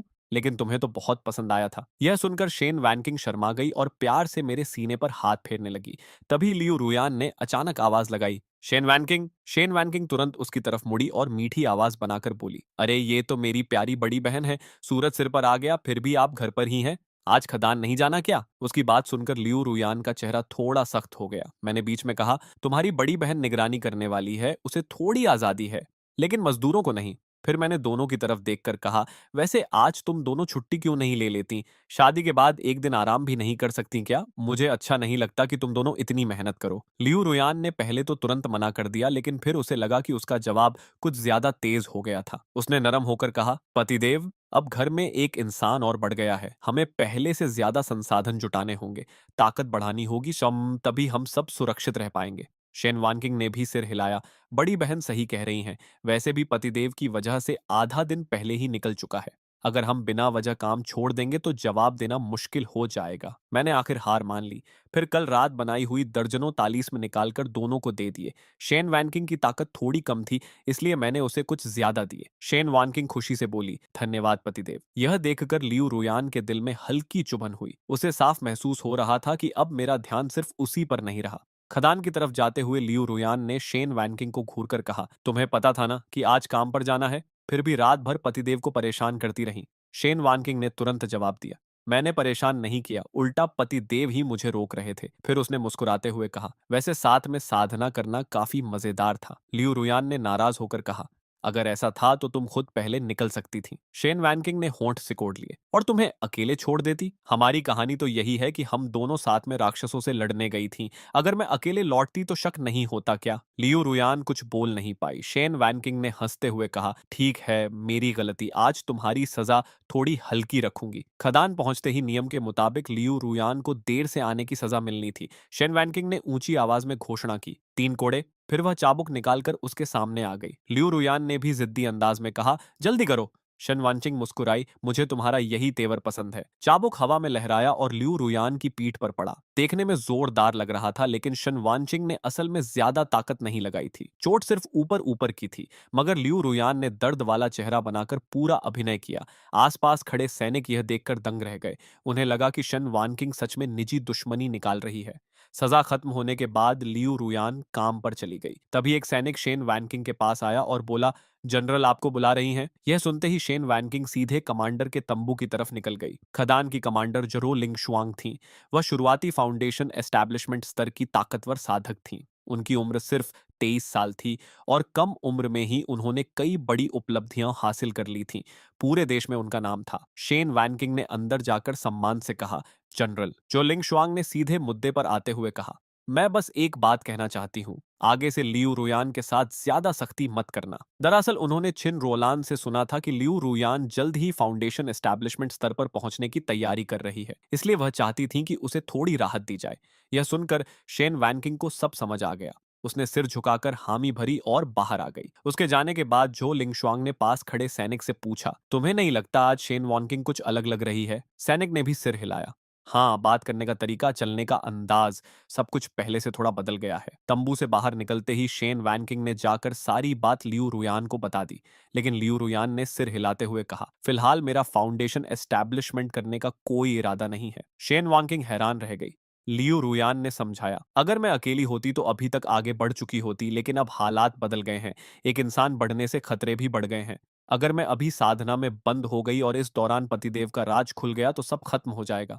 शेन वैनकिंग कुछ देर सोचती रही, फिर बोली, लेकिन हमेशा तो इंतजार नहीं कर सकती। लियू रुयान ने जवाब दिया, मैं हमेशा इंतजार नहीं करूंगी, 2 साल और रुकते हैं। तब तक या तो पतिदेव का राज खुल जाएगा या फिर तुम भी 9वें स्तर तक पहुंच जाओगी। अगर उस समय हम दोनों साथ में फाउंडेशन एस्टैब्लिशमेंट करेंगी तो हालात पूरी तरह बदल जाएंगे। शन वानकिंग ने सिर हिलाया। सच कहें तो उसके हिसाब से अगर वे 2 साल तक मुझे छुपाकर रख पाई तो यह अपने आप में बहुत बड़ी जीत होगी।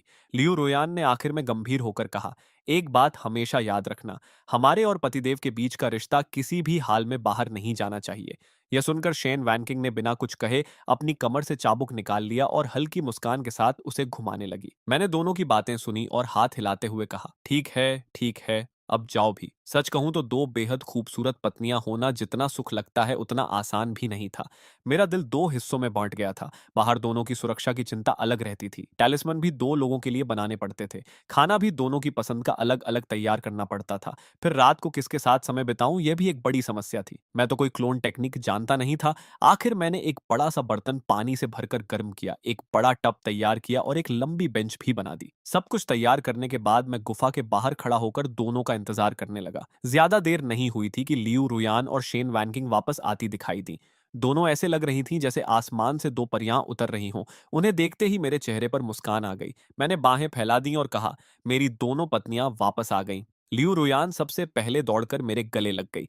शेन वैनकिंग भी पीछे नहीं रही और तुरंत आकर मुझे कसकर पकड़ लिया। मैं दोनों को साथ में गले लगाए खड़ा था और उस पल खुद को बहुत खुशकिस्मत महसूस कर रहा था। मैंने हंसते हुए कहा, चलो अंदर चलते हैं, गर्म पानी तैयार है, आज मैं तुम दोनों के पैर दबाऊंगा। शेन वैनकिंग यह सुनकर हैरान रह गई। दूसरी तरफ लियू रुयान तो सीधे जाकर बेंच पर बैठ गई। मैं उसके जूते उतारने ही वाला था कि शेन वैनकिंग ने मुझे रोक लिया। उसने बड़ी गंभीरता से कहा, पतिदेव ये क्या कर रहे हैं, ये काम आपको नहीं करना चाहिए। उसके लिए यह बात बिल्कुल अजीब थी। उसके हिसाब से पुरुषों को आराम दिया जाता है, उनसे ऐसे काम नहीं करवाए जाते। अगले ही पल उसने मुझे बेंच पर बैठा दिया और लियू रुयान को भी खींचकर अपने साथ ले आई। फिर दोनों मिलकर मेरे पैर धोने लगी।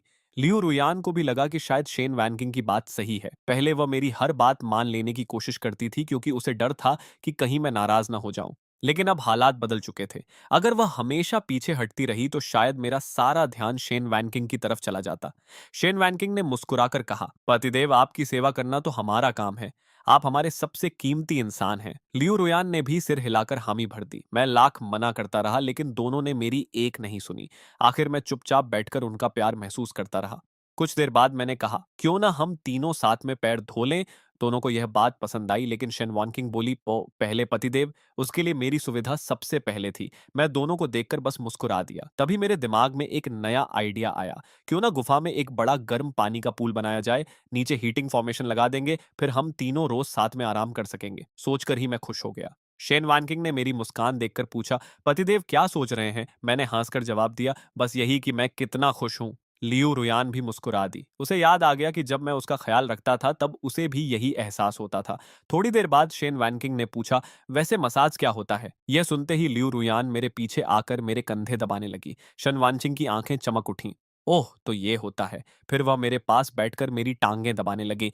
मैंने दोनों को कुछ तरीके बताए कि कहाँ दबाने से ज्यादा आराम मिलता है। दोनों बहुत तेज सीखने वाली थीं। थोड़ी ही देर में उन्होंने टेक्निक समझ ली और अपनी स्पिरिचुअल एनर्जी भी इस्तेमाल करनी शुरू कर दी। सच कहूं तो मुझे इतना आराम मिल रहा था कि पूरा शरीर हल्का लगने लगा। कुछ देर बाद मैंने कहा, बस अब खाना खाते हैं, नहीं तो सब ठंडा हो जाएगा। तभी लियू रुयान ने 5 स्नैक निकालकर मेरी तरफ बढ़ाए। पतिदेव, यह मैंने आज कमाए हैं। मैं तुरंत गंभीर हो गया। मैंने कहा था ना, इतना जोखिम मत लिया करो, तुम्हारी सुरक्षा सबसे जरूरी है। उसकी कमाई देखकर मुझे अंदाजा हो गया कि आज उसने कितनी मेहनत की होगी। यह देखकर शेन वॉन्किंग भी पीछे नहीं रहना चाहती थी। उसने तुरंत अपना स्टोरेज बैग निकाला और ढेर सारी चीजें मेरे सामने रख दी। उसमें 100 से भी ज्यादा स्नैक, कुछ अच्छी क्वालिटी के मैजिक टूल्स और कई कीमती जड़ी बूटियां थीं। मैं हैरान रह गया। यह सब क्या है?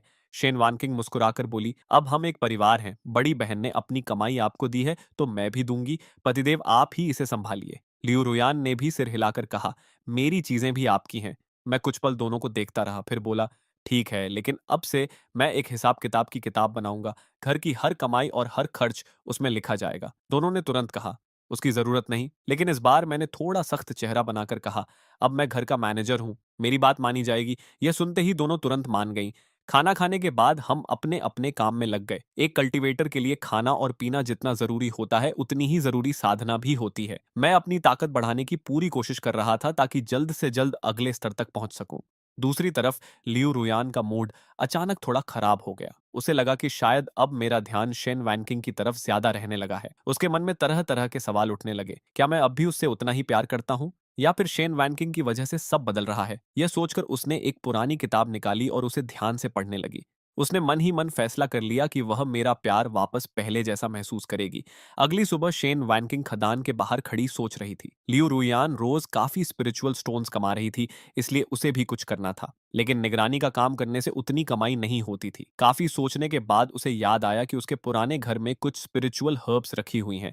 अगर उनसे पिल्स बनाई जाएं तो अच्छी कमाई हो सकती है। उधर खदान के अंदर लियू रुयान का ध्यान काम में बिल्कुल नहीं था। उसका पूरा ध्यान उस किताब पर था जिसे वह पढ़ रही थी। उसके लिए इस समय सबसे जरूरी चीज स्पिरिचुअल स्टोन्स नहीं बल्कि मेरे दिल में अपनी जगह और मजबूत करना था। तभी किताब के एक अध्याय पर उसकी नजर पड़ी। उसमें लिखा था कि कभी-कभी थोड़ा नरम और मासूम दिखना भी दिल जीतने का एक तरीका होता है। किताब में लिखा था कि कभी-कभी औरतों को आदमी के सामने थोड़ा नरम पड़ना चाहिए। इससे आदमी के अंदर उसकी रक्षा करने की भावना बढ़ती है और उसे और ज्यादा प्यार मिलता है। यह पढ़कर लियू रोयान की आंखें चमक उठीं। समझ गई, समझ गई। वह मन ही मन बहुत खुश हो गई। उसने तुरंत रात के लिए पूरा प्लान बना लिया। आज वह किसी भी हाल में मेरा पूरा ध्यान फिर से अपनी तरफ खींचने वाली थी। सुबह का काफी समय निकल जाने की वजह से आज लियू रुयान को सिर्फ 4 स्पिरिट स्टोन्स मिले। बाद में जब वह शन वानकिंग से मिली तो उसने अचानक पूछा, कल जो तुम्हारे पास स्पिरिट स्टोन्स थे सब खर्च हो गए? शेन वैनकिंग ने सिर हिलाया। हाँ, अब कुछ नहीं बचा। लियू रुयान ने बिना कुछ कहे अपनी कमाई में से 2 स्पिरिट स्टोन्स उसकी तरफ बढ़ा दिए। शेन वानकिंग हैरान रह गई। तुम मुझे दे रही हो? लियू रुयान ने भौहें सिकोड़ते हुए कहा। लेना है तो लो, नहीं तो रहने दो। शेन वानकिंग ने तुरंत उन्हें पकड़ लिया और हंसते हुए बोली, अरे अभी तो मुझे इनकी जरूरत थी, खुद ही दे रही हो तो मैं क्यों मना करूं? लेकिन मन ही मन वह खुश भी थी। आखिर अब उसके पास लियू रुयान से ज्यादा स्पिरिट स्टोन्स हो गए थे। शाम को जैसे ही दोनों वापस घाटी में पहुंची, दोनों ने एक साथ आवाज लगाई, पतिदेव हम आ गए। मैं पहले से ही गुफा के बाहर खड़ा उनका इंतजार कर रहा था। मैंने मुस्कुराते हुए बाहें फैला दी। लियू रुयान सबसे पहले मेरे पास आई और उदास चेहरा बनाकर बोली, पतिदेव आज मैं सिर्फ 2 स्पिरिट स्टोन्स ही कमा पाई। दूसरी तरफ शेन वैनकिंग गर्व से बोली, मैं 4 लेकर आई हूं। असल में उनमें से 2 लियू रुयान के ही दिए हुए थे। लेकिन उसने यह बात नहीं बताई। मैंने लियू रुयान के सिर पर हाथ फेरते हुए कहा, 2 भी बहुत हैं। मैं पहले भी कह चुका हूं, स्पिरिट स्टोन्स से ज्यादा जरूरी तुम्हारी सुरक्षा है। यह सुनते ही लियू रुयान के दिल में खुशी की लहर दौड़ गई। उसकी नई स्ट्रैटेजी सच में काम कर रही थी। दूसरी तरफ शन वानकिंग का चेहरा थोड़ा उतर गया। वह ज्यादा लेकर आई थी, फिर भी तारीफ लियू रुयान को मिल गई। तभी उसे समझ आया कि वह फिर एक बार लियू रुयान की चाल में फंस गई है। रात को खाना खाने के बाद लियू रुयान ने अपना अगला कदम उठाया। उसने आसमान की तरफ देखा और बोली, पतिदेव आज चांदनी कितनी सुंदर है, चलिए थोड़ी देर बाहर घूमकर आते हैं। मैंने मुस्कुराकर कहा, चलो। तभी शेन वानकिंग भी तुरंत मेरी बांह पकड़कर बोली, मैं भी चलूंगी, पतिदेव जहां होंगे मैं भी वहीं रहूंगी। कुछ ही देर में हम तीनों बाहर टहल रहे थे। मेरी दोनों पत्नियां मेरी दोनों बाहों में थीं। उस पल मुझे लगा जैसे जिंदगी इससे बेहतर हो ही नहीं सकती। चलते चलते लियू रुयान की नजर पास की झील पर पड़ी। चांदनी पानी पर चमक रही थी और पूरा नजारा बेहद खूबसूरत लग रहा था। अचानक उसने मेरी बांह छोड़ दी और हल्के कदमों से पानी की तरफ बढ़ गई। अगले ही पल वह पानी के ऊपर खड़ी थी। चांदनी में उसका रूप और भी ज्यादा सुंदर लग रहा था। फिर धीरे धीरे वह पानी में उतर गई। कुछ पल बाद उसका सिर फिर पानी के ऊपर दिखाई दिया। भीगे हुए बाल, चेहरे पर मुस्कान और पूरी तरह मस्ती भरा अंदाज। उसने मुझे देखकर आवाज लगाई, पतिदेव यहाँ पानी कितना अच्छा लग रहा है, आप भी आइए ना। मैं बिना ज्यादा सोचे उसके पीछे चला गया। दूसरी तरफ शेन वैनकिंग किनारे खड़ी सब देख रही थी। उसे समझ नहीं आ रहा था कि आखिर लियू रोयान क्या कर रही है। लेकिन धीरे धीरे जब उसने देखा कि मैं और लियू रोयान हंसते हुए पानी में खेल रहे हैं तो उसके चेहरे पर हल्की जलन साफ दिखाई देने लगी। लियू रोयान बार बार मुझे छेड़ती, फिर दूर भाग जाती। मैं उसके पीछे जाता और वह फिर हंसते हुए बच निकलती। पूरे समय उसके चेहरे पर जीत वाली मुस्कान थी। उसे महसूस हो रहा था कि उसकी स्ट्रैटेजी सफल हो रही है। उधर शनवान के किनारे खड़ी सब देख रही थी। कई बार उसका मन हुआ कि वह भी पानी में उतर जाए, लेकिन फिर उसे अपना वादा याद आ गया। उसने तय किया था कि वह बीच में दखल नहीं देगी, इसलिए आखिर वह पास के एक बड़े पेड़ पर चढ़ गई। वहां से वह दोनों को देख भी सकती थी और आसपास नजर भी रख सकती थी। अगली सुबह जब मेरी आंख खुली तो मैंने देखा कि शेन वैनकिंग रसोई में खाना बना रही थी। मुझे थोड़ा अजीब लगा। आखिर शादी को अब भी सिर्फ 2 दिन हुए थे और पिछली रात मेरा पूरा समय लियू रोयान के साथ बीता था। लेकिन शेन वैनकिंग के चेहरे पर जरा भी नाराजगी नहीं थी। उसने मुस्कुराकर कहा, पतिदेव आपके लिए अच्छा खाना बनाया है। मैं पीछे से जाकर उसे गले लगा लिया। उसने भी मुस्कुराकर पूछा, उम्मीद है पसंद आएगा। मैंने गहरी सांस लेकर कहा, खुशबू तो बहुत अच्छी है। तभी लियू रुयान भी कमरे से बाहर आई। उसका चेहरा चमक रहा था और मूड भी काफी अच्छा लग रहा था। शेन वैनकिंग हंसते हुए बोली, बहन आज तो आप और भी ज्यादा सुंदर लग रही हैं। लियू रुयान ने बिना शर्माए जवाब दिया, शायद अच्छी नींद का असर है। दोनों मुस्कुरा रही थीं, लेकिन मैं समझ सकता था कि दोनों के बीच की छोटी-सी प्रतिस्पर्धा अभी भी खत्म नहीं हुई थी। उन दोनों को काम पर भेजने के बाद मैं गुफा में वापस आया। तभी मुझे एक हल्की दवा जैसी खुशबू महसूस हुई। उस गंध का पीछा करते हुए मैं शेन वानकिंग के कमरे तक पहुंचा। अंदर कुछ ऐसे निशान थे जिनसे साफ पता चल रहा था कि यहाँ हाल ही में पिल्स बनाई गई थी। तभी मेरे दिमाग में एक नया आइडिया आया। अगर हम अपने अपने काम बांट लें तो हमारा परिवार बहुत तेजी से आगे बढ़ सकता है। मैं टैलिस्मन्स बनाऊं, शन वानकिंग पिल्स तैयार करे और लिू रुयान संसाधन जुटाने में मदद करे। अगर हर कोई अपनी सबसे मजबूत कला पर ध्यान दे तो हमारी ताकत बहुत तेजी से बढ़ेगी। फिर मैंने आगे की योजना के बारे में सोचना शुरू किया। फिलहाल सबसे जरूरी था कि घर में कम से कम एक मजबूत कल्टीवेटर जल्दी तैयार हो। अगर लिऊ रुयान पहले अगले बड़े स्तर तक पहुंच जाए तो हमारे लिए संसाधन जुटाना भी आसान हो जाएगा और सुरक्षा भी कई गुना बढ़ जाएगी। उसके बाद हम शेन वानकिंग की ताकत बढ़ाने पर ध्यान दे सकते थे। ऐसा सोचते हुए मुझे लगा कि हमारे परिवार का भविष्य पहले से कहीं ज्यादा उज्जवल दिखाई दे रहा है। मैं मन ही मन सोच रहा था कि अगर भविष्य में मेरी दोनों पत्नियां बड़े स्तर तक पहुंच गईं तो अबैयम भी में पहुंच गईं तो फिर मेरी तरक्की भी बहुत आसान हो जाएगी। आखिर जब घर में दो ताकतवर साथी हों तो आगे बढ़ना कहीं ज्यादा आसान हो जाता है। उधर जनरल के तंबू में शेन वैनकिंग को एक बार फिर झो लिंग शुआंग ने बुलाया था। शुरुआत में तो बात खदान और लियू रुयान की तरक्की को लेकर हुई, लेकिन कुछ देर बाद जाओ लिंगशुआंग अचानक बोली, मैं भी अब बच्चा चाहती हूँ।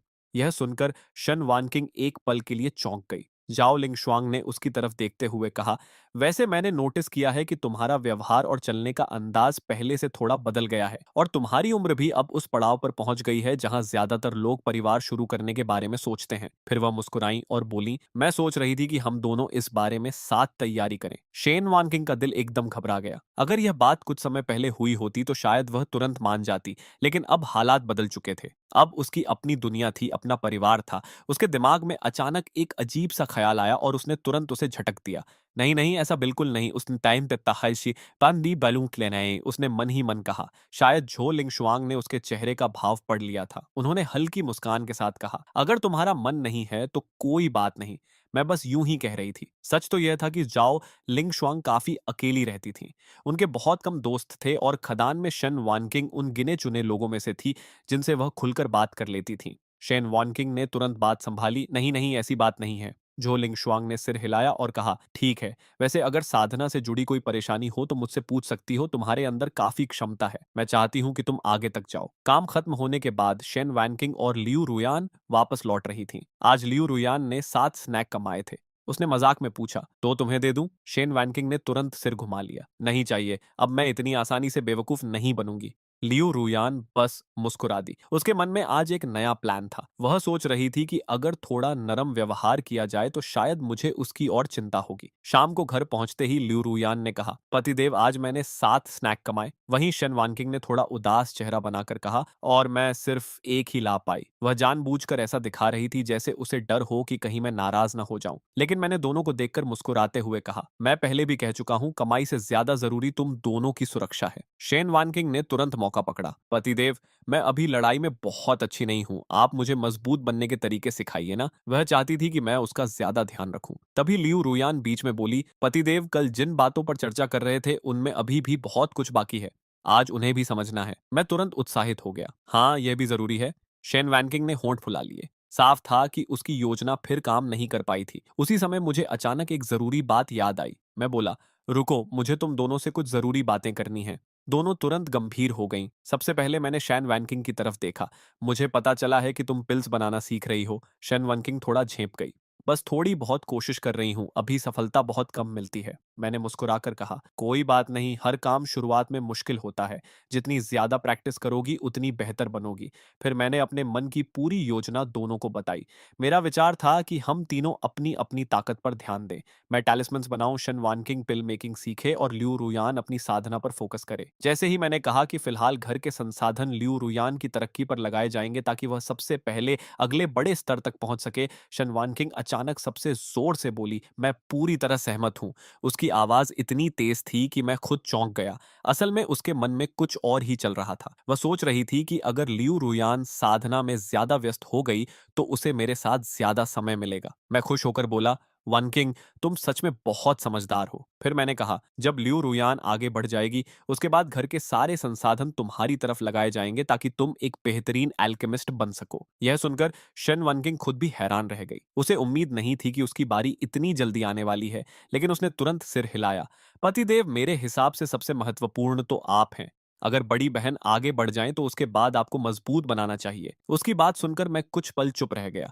दूसरी तरफ लियू रुयान के चेहरे पर कई भाव एक साथ आए और चले गए। आखिर उसने गहरी सांस लेकर कहा, पतिदेव सही कह रहे हैं, मैं भी इस योजना का समर्थन करती हूँ। यह सुनकर मैं बहुत खुश हुआ। मुझे पता था मेरी दोनों पत्नियां सबसे समझदार हैं। शेन वानकिंग ने भी तुरंत कहा, पतिदेव जो फैसला करेंगे मैं उसका साथ दूंगी। मैंने मुस्कुराते हुए कहा, तो फिर आज से तुम्हारा नया काम शुरू। तुम्हें पूरी मेहनत से पिल मेकिंग सीखनी होगी। शेन वैनकिंग का चेहरा तुरंत उतर गया। उसे लगा था कि आज शाम कुछ और होने वाला है, लेकिन उसे सीधा पढ़ाई और प्रैक्टिस का काम मिल गया। रात बीत गई और अगली सुबह रसोई में शेन वानकिंग मुंह फुलाए सब्जियां काट रही थी। जिस बेचारे साग को वह काट रही थी, उसकी हालत देखकर लगता था कि उसका सारा गुस्सा उसी पर निकल रहा है। तभी मैं अचानक वहां पहुंच गया और पूछा, अरे ये क्या हो रहा है? शेन वानकिंग एकदम चौंक गई। फिर तुरंत मुस्कुराकर बोली, कुछ नहीं पतिदेव, बस नाश्ते की तैयारी कर रही हूँ। मैं हंस पड़ा। मेरी मेहनती पत्नी सच में बहुत काम करती है। उसी समय पीछे से लियू रुयान भी बाहर आई। उसका चेहरा चमक रहा था और मूड भी बहुत अच्छा लग रहा था। शेन वैनकिंग ने उसे देखते ही कहा, बड़ी बहन, आज तो आप और भी ज्यादा खूबसूरत लग रही हैं। लियू रुयान मुस्कुराई, जबकि शिन वानकिंग मन ही मन सोच रही थी, रुको, अभी खेल खत्म नहीं हुआ है। शेन वानकिंग ने बढ़ा चढ़ाकर कहा, पतिदेव, देखा आपने, वानकिंग बहन तो आपके प्यार के लिए बिल्कुल बेचैन हो रही है। लियू रुयान मुस्कुराई। पिछले कुछ दिनों में उसने लोगों के दिल जीतने के कई तरीके सीख लिए थे। उसके हिसाब से किसी को हमेशा सब कुछ आसानी से नहीं देना चाहिए, तभी सामने वाला उसकी अहमियत समझता है। शेन वैनकिंग को हैरानी हुई कि लियू रुयान खुद मुझे उसके साथ समय बिताने के लिए कह रही थी। मैंने हंसते हुए शेन वैनकिंग की नाक पकड़ ली और कहा, अच्छा अच्छा, इतनी जल्दी क्या है? शेन वैनकिंग मन ही मन मुस्कुराई। उसे पूरा भरोसा था कि अब उसके पास भी मुझे अपनी तरफ खींचने के तरीके हैं। दूसरी तरफ लियू रुयान बिल्कुल शांत थी। वह मुस्कुराते हुए खदान की तरफ बढ़ गई। रास्ते भर वह अपने भविष्य की योजना बनाती रही। उसके हिसाब से सबसे पहले उसे मेरा पूरा भरोसा और प्यार और मजबूत करना था। उसके बाद अपनी साधना पर ध्यान देना था। अगर सब कुछ सही रहा तो कुछ महीनों में उसकी ताकत पहले से कहीं ज्यादा बढ़ सकती थी। उसी दौरान खदान में सुकुमास्ताम पैम होंगटांग नाम की एक महिला सैनिक शेन वैनकिंग के पास आई। उसने मुस्कुराकर पूछा, तुम्हारे पास वो फायर टैलिस्मन अभी भी हैं? कल मैंने एक इस्तेमाल किया था, उसका असर कमाल का था। शेन वैनकिंग को यह सुनकर खुशी हुई। आखिर वे टैलिस्मैन मैंने बनाए थे। उसने तुरंत कुछ टैलिस्मैन उसे बेच दिए, लेकिन तभी सु होंगटांग के कपड़ों से एक किताब गिर गई। शेन वैनकिंग ने उसे उठाकर देखा तो उसका चेहरा एकदम लाल हो गया। सु होंगटांग घबरा गई और बोली, वो मुझे वापस दे दो। शेन वैनकिंग ने सख्त चेहरा बनाकर उसे डांटा, लेकिन अंदर से उसकी उत्सुकता बढ़ चुकी थी। सु होंगटांग ने बहुत मिन्नतें की और आखिर शेन वैनकिंग ने किताब अपने पास रख ली। बाद में एक सुनसान जगह पर जाकर उसने उसे ध्यान से पढ़ना शुरू किया। जितना पढ़ती गई उसकी आंखें उतनी ही बड़ी होती गईं। उसे ऐसा लगा जैसे उसके सामने एक नई दुनिया खुल रही हो। अब उसे यकीन हो गया था कि वह भी मेरा ध्यान अपनी तरफ खींच सकती है। शाम को जब लियू रुयान और शेन वैनकिंग वापस लौटी तो दोनों के चेहरे अचानक बदल गए, क्योंकि रोज की तरह मैं गुफा के बाहर उनका इंतजार नहीं कर रहा था। दोनों घबराकर मुझे ढूंढने लगीं। कुछ देर बाद लियू रुयान ने मुझे नदी किनारे ध्यान लगाकर बैठे हुए देखा। मुझे देखते ही उसने राहत की सांस ली। मैंने आंखें खोलकर कहा, अरे तुम दोनों आ गई। मैं तो साधना और अभ्यास में इतना खो गया कि समय का पता ही नहीं चला। आसपास सच में मेरे अभ्यास के निशान फैले हुए थे। मैं अपनी नई ताकत को परख रहा था और नतीजे देखकर काफी खुश था। तभी मैंने शेन वानकिन की तरफ देखकर कहा, क्या तुम मेरे साथ थोड़ा अभ्यास करोगी? शेन वानकिंग तुरंत तैयार हो गई। मैंने हंसकर कहा, लेकिन अपनी पूरी ताकत मत लगाना। हम दोनों ने अभ्यास शुरू किया, जबकि लियू रुयान वापस गुफा में चली गई ताकि रात का खाना तैयार कर सके। कुछ देर तक हम दोनों हल्के फुल्के मुकाबले में लगे रहे। माहौल काफी मजेदार था और समय कैसे निकल गया पता ही नहीं चला। रात को खाने के दौरान लियू रुयान ने मुझसे 500 स्नैक मांगे। उसने बताया कि उसे अपनी साधना के लिए कुछ खास चीजें खरीदनी हैं। यह सुनकर मैं थोड़ा चिंतित हो गया। मेरे हिसाब से इतनी बड़ी चीज इतनी कम कीमत में मिलना अजीब था। मैंने दोनों को बार बार सावधान रहने के लिए कहा। दुनिया में अच्छे लोग हैं तो बुरे लोग भी हैं। मेरी बात सुनकर दोनों चुप हो गईं, क्योंकि वे जानती थीं कि मैं सच में उनकी फिक्र करता हूँ। इसी वजह से उनके मन में मेरे लिए और भी ज्यादा अपनापन बढ़ता जा रहा था। अगले दिन लियू रुयान सीधे झाओ लिंग शुआंग के पास पहुंची और बोली, जनरल, मैंने फैसला कर लिया है, मैं अपनी ताकत बढ़ाने के लिए पूरी मेहनत करूंगी। जाओ लिंग शुआंग मुस्कुराई, तो आखिर तुमने अपना मन बना लिया? लियू रुयान ने बिना झिझक सिर हिलाया, लेकिन उसी पल जाओ लिंगशुआंग के चेहरे पर एक अलग सा भाव आया, जैसे उन्होंने लियू रुयान में कोई ऐसा बदलाव महसूस किया हो जो पहले कभी नहीं था। जो लिंगशुआंग की भौहें हल्की सिकुड़ गईं। उसे अचानक लियू रुयान और शेन वैनकिंग दोनों में एक जैसी अजीब सी बात महसूस हुई। यह वही तरह का बदलाव था जो इस देश की ज्यादातर औरतों में नहीं दिखता था। वह कुछ पल तक सोचती रही, फिर बोली, अजीब है, तुम दोनों में हाल ही में कुछ समान बदलाव आया है। यह सुनते ही लियू रुयान का दिल जोर से धड़क उठा। उसने तुरंत सामान्य बनने की कोशिश की। ऐसा कुछ नहीं है जनरल, कुछ दिन पहले तो शेन वैनकिंग ने मुझे सबके सामने कोड़े भी लगाए थे। शायद बाद में उसे बुरा लगा हो, इसलिए हाल में उसने मेरी थोड़ी मदद कर दी। चाओ लिंगशुआंग ने फिर पूछा, उससे पहले क्या तुम दोनों का कभी अकेले में संपर्क हुआ था? लियू रुयान तुरंत हंस पड़ी। जनरल, कहीं आपको यह तो नहीं लग रहा कि मैं और शेन वैनकिंग मिलकर कोई गड़बड़ कर रहे हैं? जो लिंगशुआंग ने सिर हिलाया। नहीं, ऐसा नहीं है, मैं बस इतना कह रही हूं कि तुम दोनों में कुछ बदल गया है। क्या बदला है, यह मैं खुद भी ठीक से नहीं समझ पा रही। लियू रुयान को अब बात समझ आ गई थी। वह और शेन वैनकिंग दोनों मेरे साथ रह चुकी थीं, इसलिए उनके व्यवहार और व्यक्तित्व में स्वाभाविक बदलाव आया था। लेकिन इस देश की ज्यादातर औरतों ने कभी किसी पुरुष के साथ जीवन नहीं बिताया था, इसलिए यह बदलाव दूसरों की नजर में भी आने लगा था। उसने हंसते हुए बात टाल दी। शायद खदान में ज्यादा समय बिताने की वजह से हम दोनों में मजदूरों वाला स्वभाव आ गया होगा। जाओ लिंगशुआंग ने ज्यादा पीछा नहीं किया। उसने एक छोटा सा डिब्बा निकालकर लियू रुयान को दिया और कहा, लो, तुम्हें इसकी जरूरत पड़ेगी, उम्मीद है तुम जल्दी सफल होगी। लियू रुयान ने सम्मान से धन्यवाद दिया, लेकिन तंबू से बाहर निकलते समय उसके मन में खतरे की घंटी बज चुकी थी। अगर झाओ लिंगशुआंग को बदलाव महसूस हो गया है तो आगे और लोगों को भी शक हो सकता है। अब उन्हें पहले से ज्यादा सावधान रहना होगा। तंबू से बाहर निकलते ही उसने शेन वानकिंग को चुपके से संदेश भेजा, आज से हम दोनों साथ वापस नहीं लौटेंगे, घाटी के बाहर जाकर मिलेंगे। शेन वैनकिंग का चेहरा तुरंत गंभीर हो गया। उसे लगा जरूर कुछ गड़बड़ हुई है। उसने तय किया कि बाद में विस्तार से पूछेगी। उधर लियू रुयान के खदान में जाते ही सु होंगतांग फिर शन वानचिंग के पास आ पहुंची। उसने धीरे से कहा, क्या आपको नहीं लगता कि लियू रुयान में कुछ बदलाव आया है? शेन वैनकिंग ने भौहें चढ़ाईं। किस तरह का बदलाव? सु होंगतांग कुछ पल सोचती रही।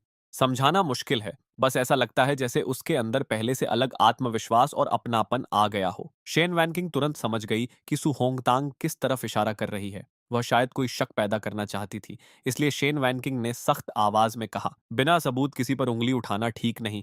लियू रुयान जल्द ही आगे बढ़ने वाली है, अगर ऐसी बातें उसके कानों तक पहुंची तो परेशानी हो सकती है। सु होंगतांग ने तुरंत हाथ खड़े कर दिए। ठीक है, मैंने कुछ नहीं कहा। लेकिन शेन वैनकिंग समझ चुकी थी कि अब बाहरी लोगों की नजरें भी लियू रुयान पर टिकने लगी हैं। शाम को दोनों घाटी के बाहर सावधानी से मिली। शेन वैनकिंग ने सबसे पहले पूछा, क्या हुआ, जनरल ने कुछ कहा? लियू रुयान ने सारी बात बता दी। दोनों कुछ देर तक चुप रहीं। फिर शेन वैनकिंग अचानक मुस्कुराई, अपनी तलवार निकाली और अपने हाथ पर हल्का सा कट लगा लिया। लियू रुयान उसे देखकर दंग रह गई। तुम ये क्या कर रही हो? शेन वैनकिंग बोली, अगर हमें अपनी कहानी पर लोगों को यकीन दिलाना है तो थोड़ा नाटक भी करना पड़ेगा। लियो रुयान ने सिर पकड़ लिया। उसे झूठ बोलना पसंद पसंद नहीं था, लेकिन अब हालात ऐसे थे कि वह भी पूरी तरह साफ रास्ते पर नहीं चल पा रही थी। थोड़ी देर बाद दोनों घाटी में पहुंची। मुझे जैसे ही उनकी हालत दिखाई दी, मेरा दिल बैठ गया। दोनों के कपड़े बिखरे हुए थे और शेन वैनकिंग के हाथ पर चोट भी थी। मैं तुरंत उनके पास भागा। शेन वैनकिंग सीधा मेरे सीने से लग गई और बोली, पतिदेव, आज तो मैं मुश्किल से बची हूं। उसकी आवाज कांप रही थी। मैंने घबराकर उसकी चोट देखी। सौभाग्य से चोट ज्यादा गहरी नहीं थी, लेकिन वह लगातार डरी हुई होने का अभिनय करती रही और मेरे सीने से लगी रही। दूसरी तरफ लियू रुयान चुपचाप खड़ी सब देख रही थी। उसे खुद भी मानना पड़ा कि शन वानकिंग की एक्टिंग कमाल की थी। मैंने फिर लियू रुयान की तरफ देखा। तुम ठीक हो ना? उसने सिर हिलाया। मैं ठीक हूं, मेरी ताकत थोड़ी ज्यादा है, इसलिए बच गई। शेन वैनकिंग ने मौका नहीं छोड़ा। उसने धीरे से कहा, पतिदेव, आज रात आप मेरे साथ रहेंगे ना? उसकी हालत देखकर मैं मना नहीं कर पाया। ठीक है, आज रात तुम्हारे साथ रहूंगा। यह सुनते ही शेन वैनकिंग के चेहरे पर संतोष भरी मुस्कान आ गई। तभी लियू रुयान ने वह डिब्बा निकाला जो उसे मिला था। अंदर एक चमकती हुई हरी गोली रखी थी। उसे देखते ही मैं उत्साहित हो गया। यह वही चीज थी जिसकी उसे आगे बढ़ने के लिए जरूरत थी। मैंने तुरंत पूछा, तो तुम कब शुरुआत करोगी? लियू रुयान ने बिना देर किए जवाब दिया, 2 महीने बाद। असल में उसके मन में पहले से योजना तैयार थी। वह चाहती थी कि पहले हमारा रिश्ता और मजबूत हो जाए, फिर वह निश्चिंत होकर अपने अगले कदम पर ध्यान दे। मैं तो खुशी से फूला नहीं समा रहा था। अगर हमारे घर में पहली बार कोई इतना बड़ा कदम पार कर लेता तो हमारी पूरी स्थिति बदल जाती। समय तेजी से बीतता गया।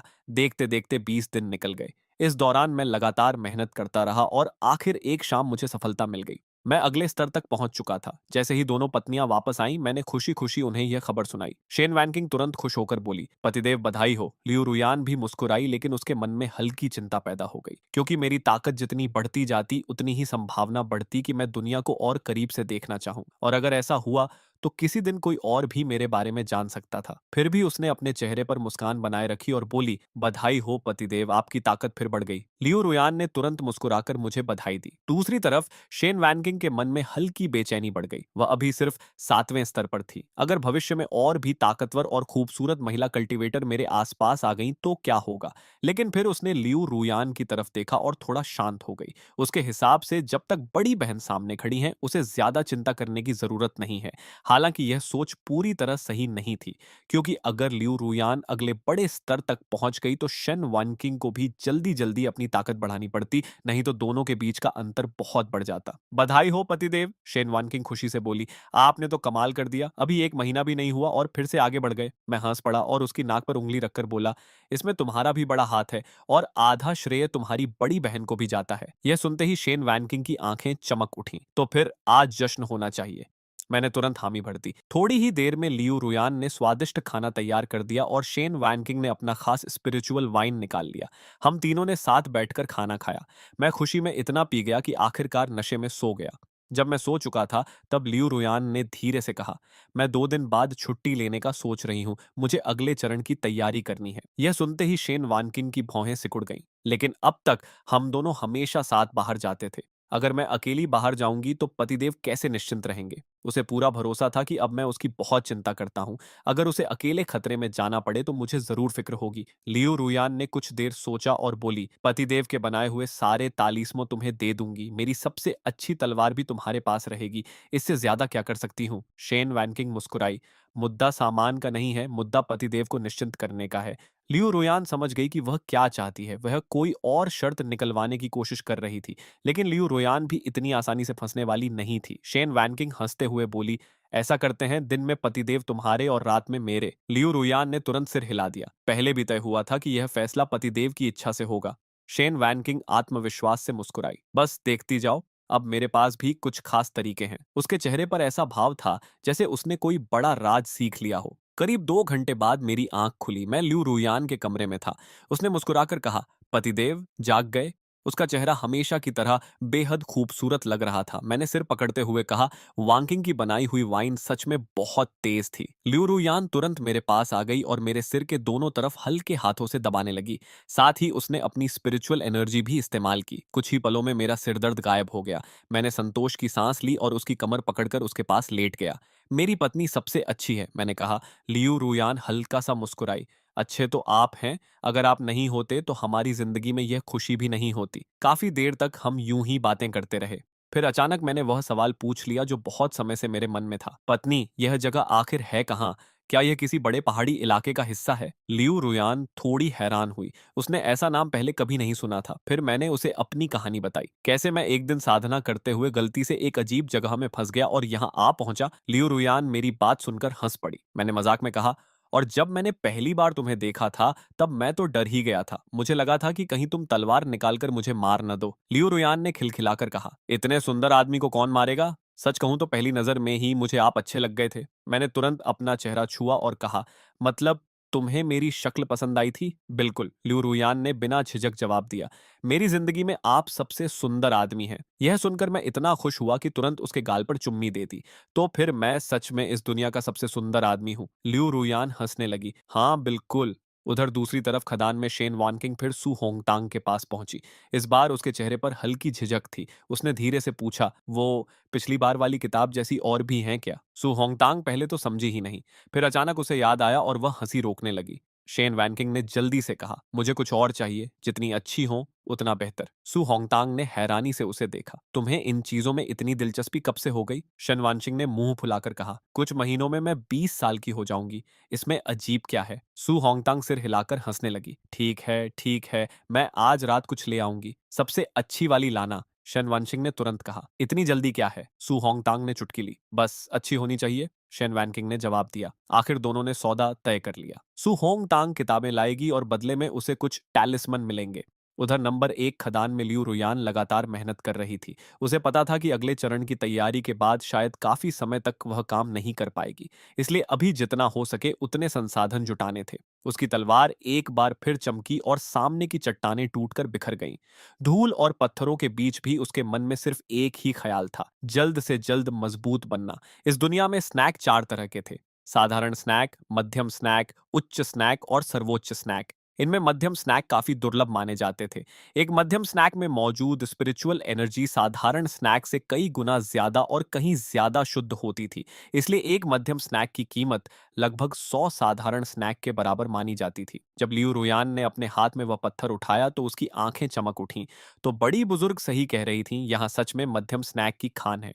उसके लिए इसका मतलब सिर्फ ज्यादा संसाधन नहीं था, बल्कि ज्यादा कमाई भी थी। और नियम के मुताबिक खान से निकलने वाला पहला मध्यम स्नैक उसी मजदूर का होता था जिसने उसे खोजा हो। लियू रुयान ने उसे संभाल कर रख लिया और मन ही मन सोचने लगी, यह तो मैं पतिदेव को दूंगी। इसके बाद वह तुरंत शेन वानकिंग को साथ लेकर झो लिंग शुआंग के पास रिपोर्ट करने पहुंच गई। जैसे ही झो लिंग शुआंग ने मध्यम स्नैक देखा, उनके चेहरे पर खुशी साफ दिखाई देने लगी। लियू रुयान, तुमने बहुत बड़ा काम किया है। यह सिर्फ खदान के लिए नहीं, पूरे राज्य के लिए फायदेमंद है। जब मैं इसकी सूचना ऊपर भेजूंगी तो तुम्हें जरूर इनाम मिलेगा। लियू रुयान ने विनम्रता से कहा, यह सब आपकी अच्छी अगुवाई की वजह से हुआ है। मेरी तो बस किस्मत अच्छी थी। झाओ लिंगशुआंग हंस पड़ी। मैं तुम्हारा श्रेय नहीं लूंगी। जो काम तुमने किया है उसका इनाम तुम्हें ही मिलेगा।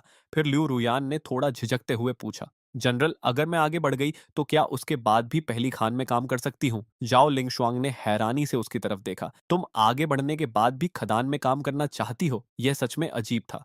ज्यादातर लोग ताकतवर बनने के बाद ऐसे काम छोड़ देते थे। लेकिन लियू रुयान मुस्कुराकर बोली, मुझे खदान के अलावा और कोई खास हुनर नहीं आता और यहाँ कमाई भी अच्छी हो जाती है। असली वजह तो मैं था। उसे रोज स्नैक मिलते थे और मुझे खुश देखना उसे अच्छा लगता था। झो लिंग शुआंग ने कुछ देर सोचा और कहा, अगर तुम चाहो तो कर सकती हो, लेकिन तब भी तुम्हें पुराने नियम मानने होंगे। और अब जब यहाँ मध्यम स्नैक की खान मिल गई है, निगरानी भी पहले से ज्यादा होगी। लियू रुयान ने बिना सोचे हामी भर दी। उसके लिए नियम बदलने से कुछ फर्क नहीं पड़ता था। झाओ लिंगशुआंग ने सिर हिलाया। ठीक है, अभी यह खान कुछ समय के लिए बंद रहेगी। ऊपर से लोग आकर जांच करेंगे। तब तक तुम घर जाकर आराम करो और अपने अगले कदम की तैयारी करो। यह सुनकर लियू रुयान खुश हो गई। इसका मतलब था कि उसे पहले से छुट्टी मिल जाएगी और वह मेरे साथ ज्यादा समय बिता सकेगी। तभी जाओ लिंगशुआंग ने एक और सवाल पूछा, वैसे तुम तैयारी कहाँ करोगी? यहीं राजधानी में या छिन रोलान के पास? लियू रुयान मुस्कुराई। मैंने जगह पहले से तय कर ली है। जाओ लिंगशुआंग ने गौर से उसकी तरफ देखा। अच्छा, अब मुझसे भी राज छिपाए जा रहे हैं? लियू रुयान तुरंत बोली। ऐसी बात नहीं है, बस मैं किसी को परेशान नहीं करना चाहती। वैसे भी सफलता की संभावना बहुत ज्यादा नहीं होती, इसलिए मैं चुपचाप तैयारी करना चाहती हूँ। यह जवाब बिल्कुल सही था और उसमें कोई कमी निकालना मुश्किल था। तभी शेन वानकिंग ने मौका देखकर बात बदल दी। जनरल, अब जब यहाँ मध्यम स्नैक की खान मिल गई है तो काम भी बढ़ जाएगा। क्या मेरी तनख्वाह भी बढ़ सकती है? जो लिंग शुआंग ने उसे घूर कर देखा। 30 स्नैक हर महीने कम पड़ रहे हैं क्या? फिर उन्होंने खुद ही कहा, सुना है तुम हाल में काफी खर्च कर रही हो, टैलिस्मन भी बेच रही हो, लगता है जल्दी ताकत बढ़ाना चाहती हो। शेन वैनकिंग ने तुरंत सिर हिलाया। जो लिंगशुआंग ने आखिर कहा, ठीक है, अब से तुम्हें हर महीने 40 स्नैक मिलेंगे। शेन वांकिंग की आंखें चमक उठीं। धन्यवाद जनरल। 10 स्नैक बढ़ना छोटी बात नहीं थी। लियू रुयान ने देखा कि मौका सही है, इसलिए बोली, अगर और कोई काम नहीं है तो मैं चलूं? जाओ लिंगशुआंग ने सिर हिलाया। जाओ। लियू रुयान बाहर निकल गई, लेकिन जैसे ही शन वानकिंग भी जाने लगी, जाओ लिंगशुआंग ने उसे रोक लिया। तुम रुको। शन वानचिंग का दिल हल्का सा धड़क उठा। जाओ लिंगशुआंग ने धीरे से पूछा, तुम लियू रुयान के काफी करीब हो, क्या तुम्हें उसमें कोई अजीब बात नजर आई है? शन वानचिंग ने मासूम बनते हुए पूछा। जनरल, किस तरह की बात? जाओ लिंगशुआंग कुछ पल चुप रही, फिर बोली, जैसे वह हाल में क्या कर रही है, किस तैयारी में लगी है, और जब तुम पहले उसकी रक्षा कर रही थी तब वह आखिर कर क्या रही थी? शेन वैनकिंग ने बिना पलक झपकाए जवाब दिया, वह तो बस अगले स्तर की तैयारी कर रही है। छो लिंगशुआंग ने फिर पूछा, और तैयारी के लिए उसके पास क्या है? मैंने सुना है कि पिल बनाने में उसका हुनर खास नहीं है। सो लिंगशुआंग की बातें सुनकर शन वानकिंग का दिल सीधे गले में आकर अटक गया। उसे लगा कि कहीं उनका राज खुल तो नहीं गया। आखिर वह सच में बहुत दिनों से अपने पुराने घर नहीं गई थी। अब सोचने पर उसे अपनी ही लापरवाही समझ आ रही थी। लेकिन जैसे जैसे जाओ लिंगशुआंग आगे बोलती गईं, शन वनकिंग और ज्यादा उलझती चली गई। लिू रुयन के अगले कदम तक मैं ज्यादा सवाल नहीं करूंगी, जाओ लिंगशुआंग ने कहा, लेकिन तुम्हें खुद समझदारी दिखानी होगी। क्या करना है, क्या नहीं करना है, कब रुकना है और कैसे संभालना है, यह सब तुम्हें खुद तय करना होगा। शेन वानकिंग पूरी तरह कंफ्यूज हो गई। उसे समझ ही नहीं आया कि जनरल आखिर किस बारे में बात कर रही हैं। लेकिन एक बात साफ थी, उन्हें हमारे असली राज का पता नहीं चला था। यही सोचकर उसने राहत की सांस ली और तंबू से बाहर निकल आई। बाहर आने के बाद भी वह काफी देर तक सिर खुजलाती रही, लेकिन जाओ लिंगशुआंग की बातों का मतलब उसकी समझ में नहीं आया। शाम को काम खत्म होने के बाद सु होंगतांग फिर चोरी छिपे उसके पास आई। उसने जल्दी से कुछ किताबें निकालकर शेन वैनकिंग की तरफ बढ़ा दी। ये लो, जो तुमने मांगी थी। शेन वैनकिंग ने पहली किताब उठाई। उसका नाम था एक सख्त जनरल का प्यार। वह कुछ पल उसे घूरती रही, फिर दूसरी किताब उठाई। लेकिन कुछ ही पन्ने पलटने के बाद उसने भौहें सिकोड़ ली। बस यही है? सु होंगतांग हैरान रह गई। क्या मतलब बस यही है? ये तो सबसे ज्यादा पढ़ी जाने वाली किताबें हैं। शन वानकिंग ने सिर हिलाया। मुझे पिछली बार वाली तरह की किताबें चाहिए थीं। यह सुनकर सु होंगतांग की आंखें फैल गईं। उसे उम्मीद नहीं थी कि शेन वैनकिंग की पसंद ऐसी होगी। उसने कुछ पल उसे घूरा, फिर धीरे से अपने कपड़ों के अंदर से दो और किताबें निकाली। बाहर से वे बिल्कुल साधारण लग रही थीं, लेकिन नाम पढ़ते ही शेन वॉनकिंग का चेहरा लाल हो गया। उसने तुरंत दोनों किताबें अपने पास रख लीं, फिर थोड़ी सोचकर पहली वाली किताब भी उठा ली। यह भी दे दो, खाली समय में पढ़ लूंगी। सु होंगतांग हंस पड़ी। ठीक है, लेकिन बदले में 10 टेलिस्मैन चाहिए। शन वांगिंग ने बिना मोल भाव किए तुरंत मान लिया। सौदा तय होते ही सु होंगतांग खुश होकर जाने लगी, लेकिन तभी एक सैनिक उसके सामने आकर खड़ा हो गया। सु होंगतांग, जनरल ने बुलाया है। उसका चेहरा एकदम पीला पड़ गया। उसे अचानक बहुत बुरा एहसास होने लगा। अभी क्या कोई जरूरी बात है? सैनिक बस मुस्कुरा दिया। जनरल इंतजार कर रही हैं। सु होंगतांग ने एक पल भी बर्बाद नहीं किया और तुरंत तंबू की तरफ भागी। कुछ देर बाद वह जाओ लिंगशुआंग के सामने खड़ी थी। जाओ लिंगशुआंग आराम से बैठी कुछ लिख रही थी। उन्होंने सिर उठाकर सीधे कहा, जो किताबें तुमने शन वानकिंग को दी हैं उनमें से एक मुझे दिखाओ। यह सुनते ही सु होंगतांग के पैर कांप गए। वह सीधे घुटनों पर बैठ गई। जनरल, मुझसे गलती हो गई। झाओ लिंगशुआंग ने मेज पर उंगली थपथपाई। गलती बाद में मानना, पहले किताब दिखाओ। सु होंगतांग ने कांपते हाथों से एक किताब आगे बढ़ा दी। झो लिंगशुआंग ने नाम पढ़ा और उनके चेहरे पर अजीब सा भाव आ गया। उन्होंने कुछ पन्ने खोले, पढ़ना शुरू किया और अगले ही पल उनका चेहरा लाल पड़ गया। उन्होंने तुरंत किताब बंद कर दी। ये कैसी किताबें हैं? सु होंगतांग ने धीरे से कहा। जनरल, राज्य में पुरुष नहीं है। लोग समय बिताने के लिए ऐसी कहानियां पढ़ लेते हैं। जाओ लिंगशुआंग ने उसे घूरा, फिर बाकी किताबें भी मंगवाईं। कुछ देर बाद वह और भी ज्यादा हैरान बैठी थीं। आखिर उन्होंने गहरी सांस लेकर कहा, तो तुम लोग खाली समय में यही सब पढ़ते रहते हो? सुहोंगतांग ने सिर झुका लिया। जनरल, लोगों के पास मनोरंजन के बहुत कम साधन हैं। बस यही थोड़ी बहुत खुशी बची है। जाओ लिंगशुआंग कुछ पल तक चुप रहीं। फिर उन्होंने किताब बंद की और मेज पर रख दी। उनके चेहरे पर ऐसा भाव था जैसे उन्होंने अभी अभी किसी बिल्कुल नई दुनिया का दरवाजा देख लिया हो। सुहोंगतांग की हालत रोने जैसी हो गई थी। उसकी बात सुनकर किसी को भी तरस आ जाता, लेकिन झो लिंगशुआंग ने तुरंत उसे रोक दिया। तुमने ये किताबें शेन वैनकिंग को बेच दी, यह तो अलग बात है, लेकिन लियू रुयान को भी? सुहोंगतांग एकदम चौंक गई। नहीं नहीं, मैंने लियू रुयान को कभी नहीं बेची। अगर उसके पास हैं तो शायद उसने राजधानी से खरीदी होंगी। वहां ऐसी किताबें बेचने वाले बहुत लोग हैं। यह सुनकर जाओ लिंगशुआंग कुछ पल के लिए चुप रह गई। उसे लग रहा था कि आज उसका दुनिया देखने का नजरिया ही बदल गया है। आखिर में उसने हाथ हिलाकर कहा, इसे बाहर ले जाओ और सजा दो। सु होंगतांग का चेहरा सफेद पड़ गया। वह तुरंत दया की भीख मांगने लगी। जनरल, माफ कर दीजिए, मैं सारी किताबें जमा कर दूंगी। चाओ लिंगशुआंग ने भौं उठाई। अच्छा, तो फिर सजा और बढ़ा दो। थोड़ी देर बाद बाहर से सु होंगतांग की दर्द भरी आवाजें आने लगीं। चाओ लिंगशुआंग कुछ देर तक चुप बैठी रही। फिर उसकी नजर उन किताबों पर गई। अचानक उसके दिमाग में एक ख्याल आया, कहीं लिू रुयान और शन वनकिंग। उसने बात अधूरी छोड़ दी। जितना वह सोच रही थी उतना ही उसे लग रहा था कि दोनों के बीच कोई राज जरूर है। दूसरी तरफ लिू रुयान को अभी तक कुछ पता नहीं था। वह हमेशा की तरह शन वानकिंग का इंतजार कर रही थी ताकि दोनों साथ वापस लौट सकें। रात को जब दोनों मिली तो शेन वैनकिंग ने तुरंत कहा, बहन सावधान रहना, झो लिंगशुआंग को हम पर शक होने लगा है। लियू रुयान का चेहरा गंभीर हो गया। क्या हुआ? शेन वैनकिंग ने पूरा किस्सा बता दिया।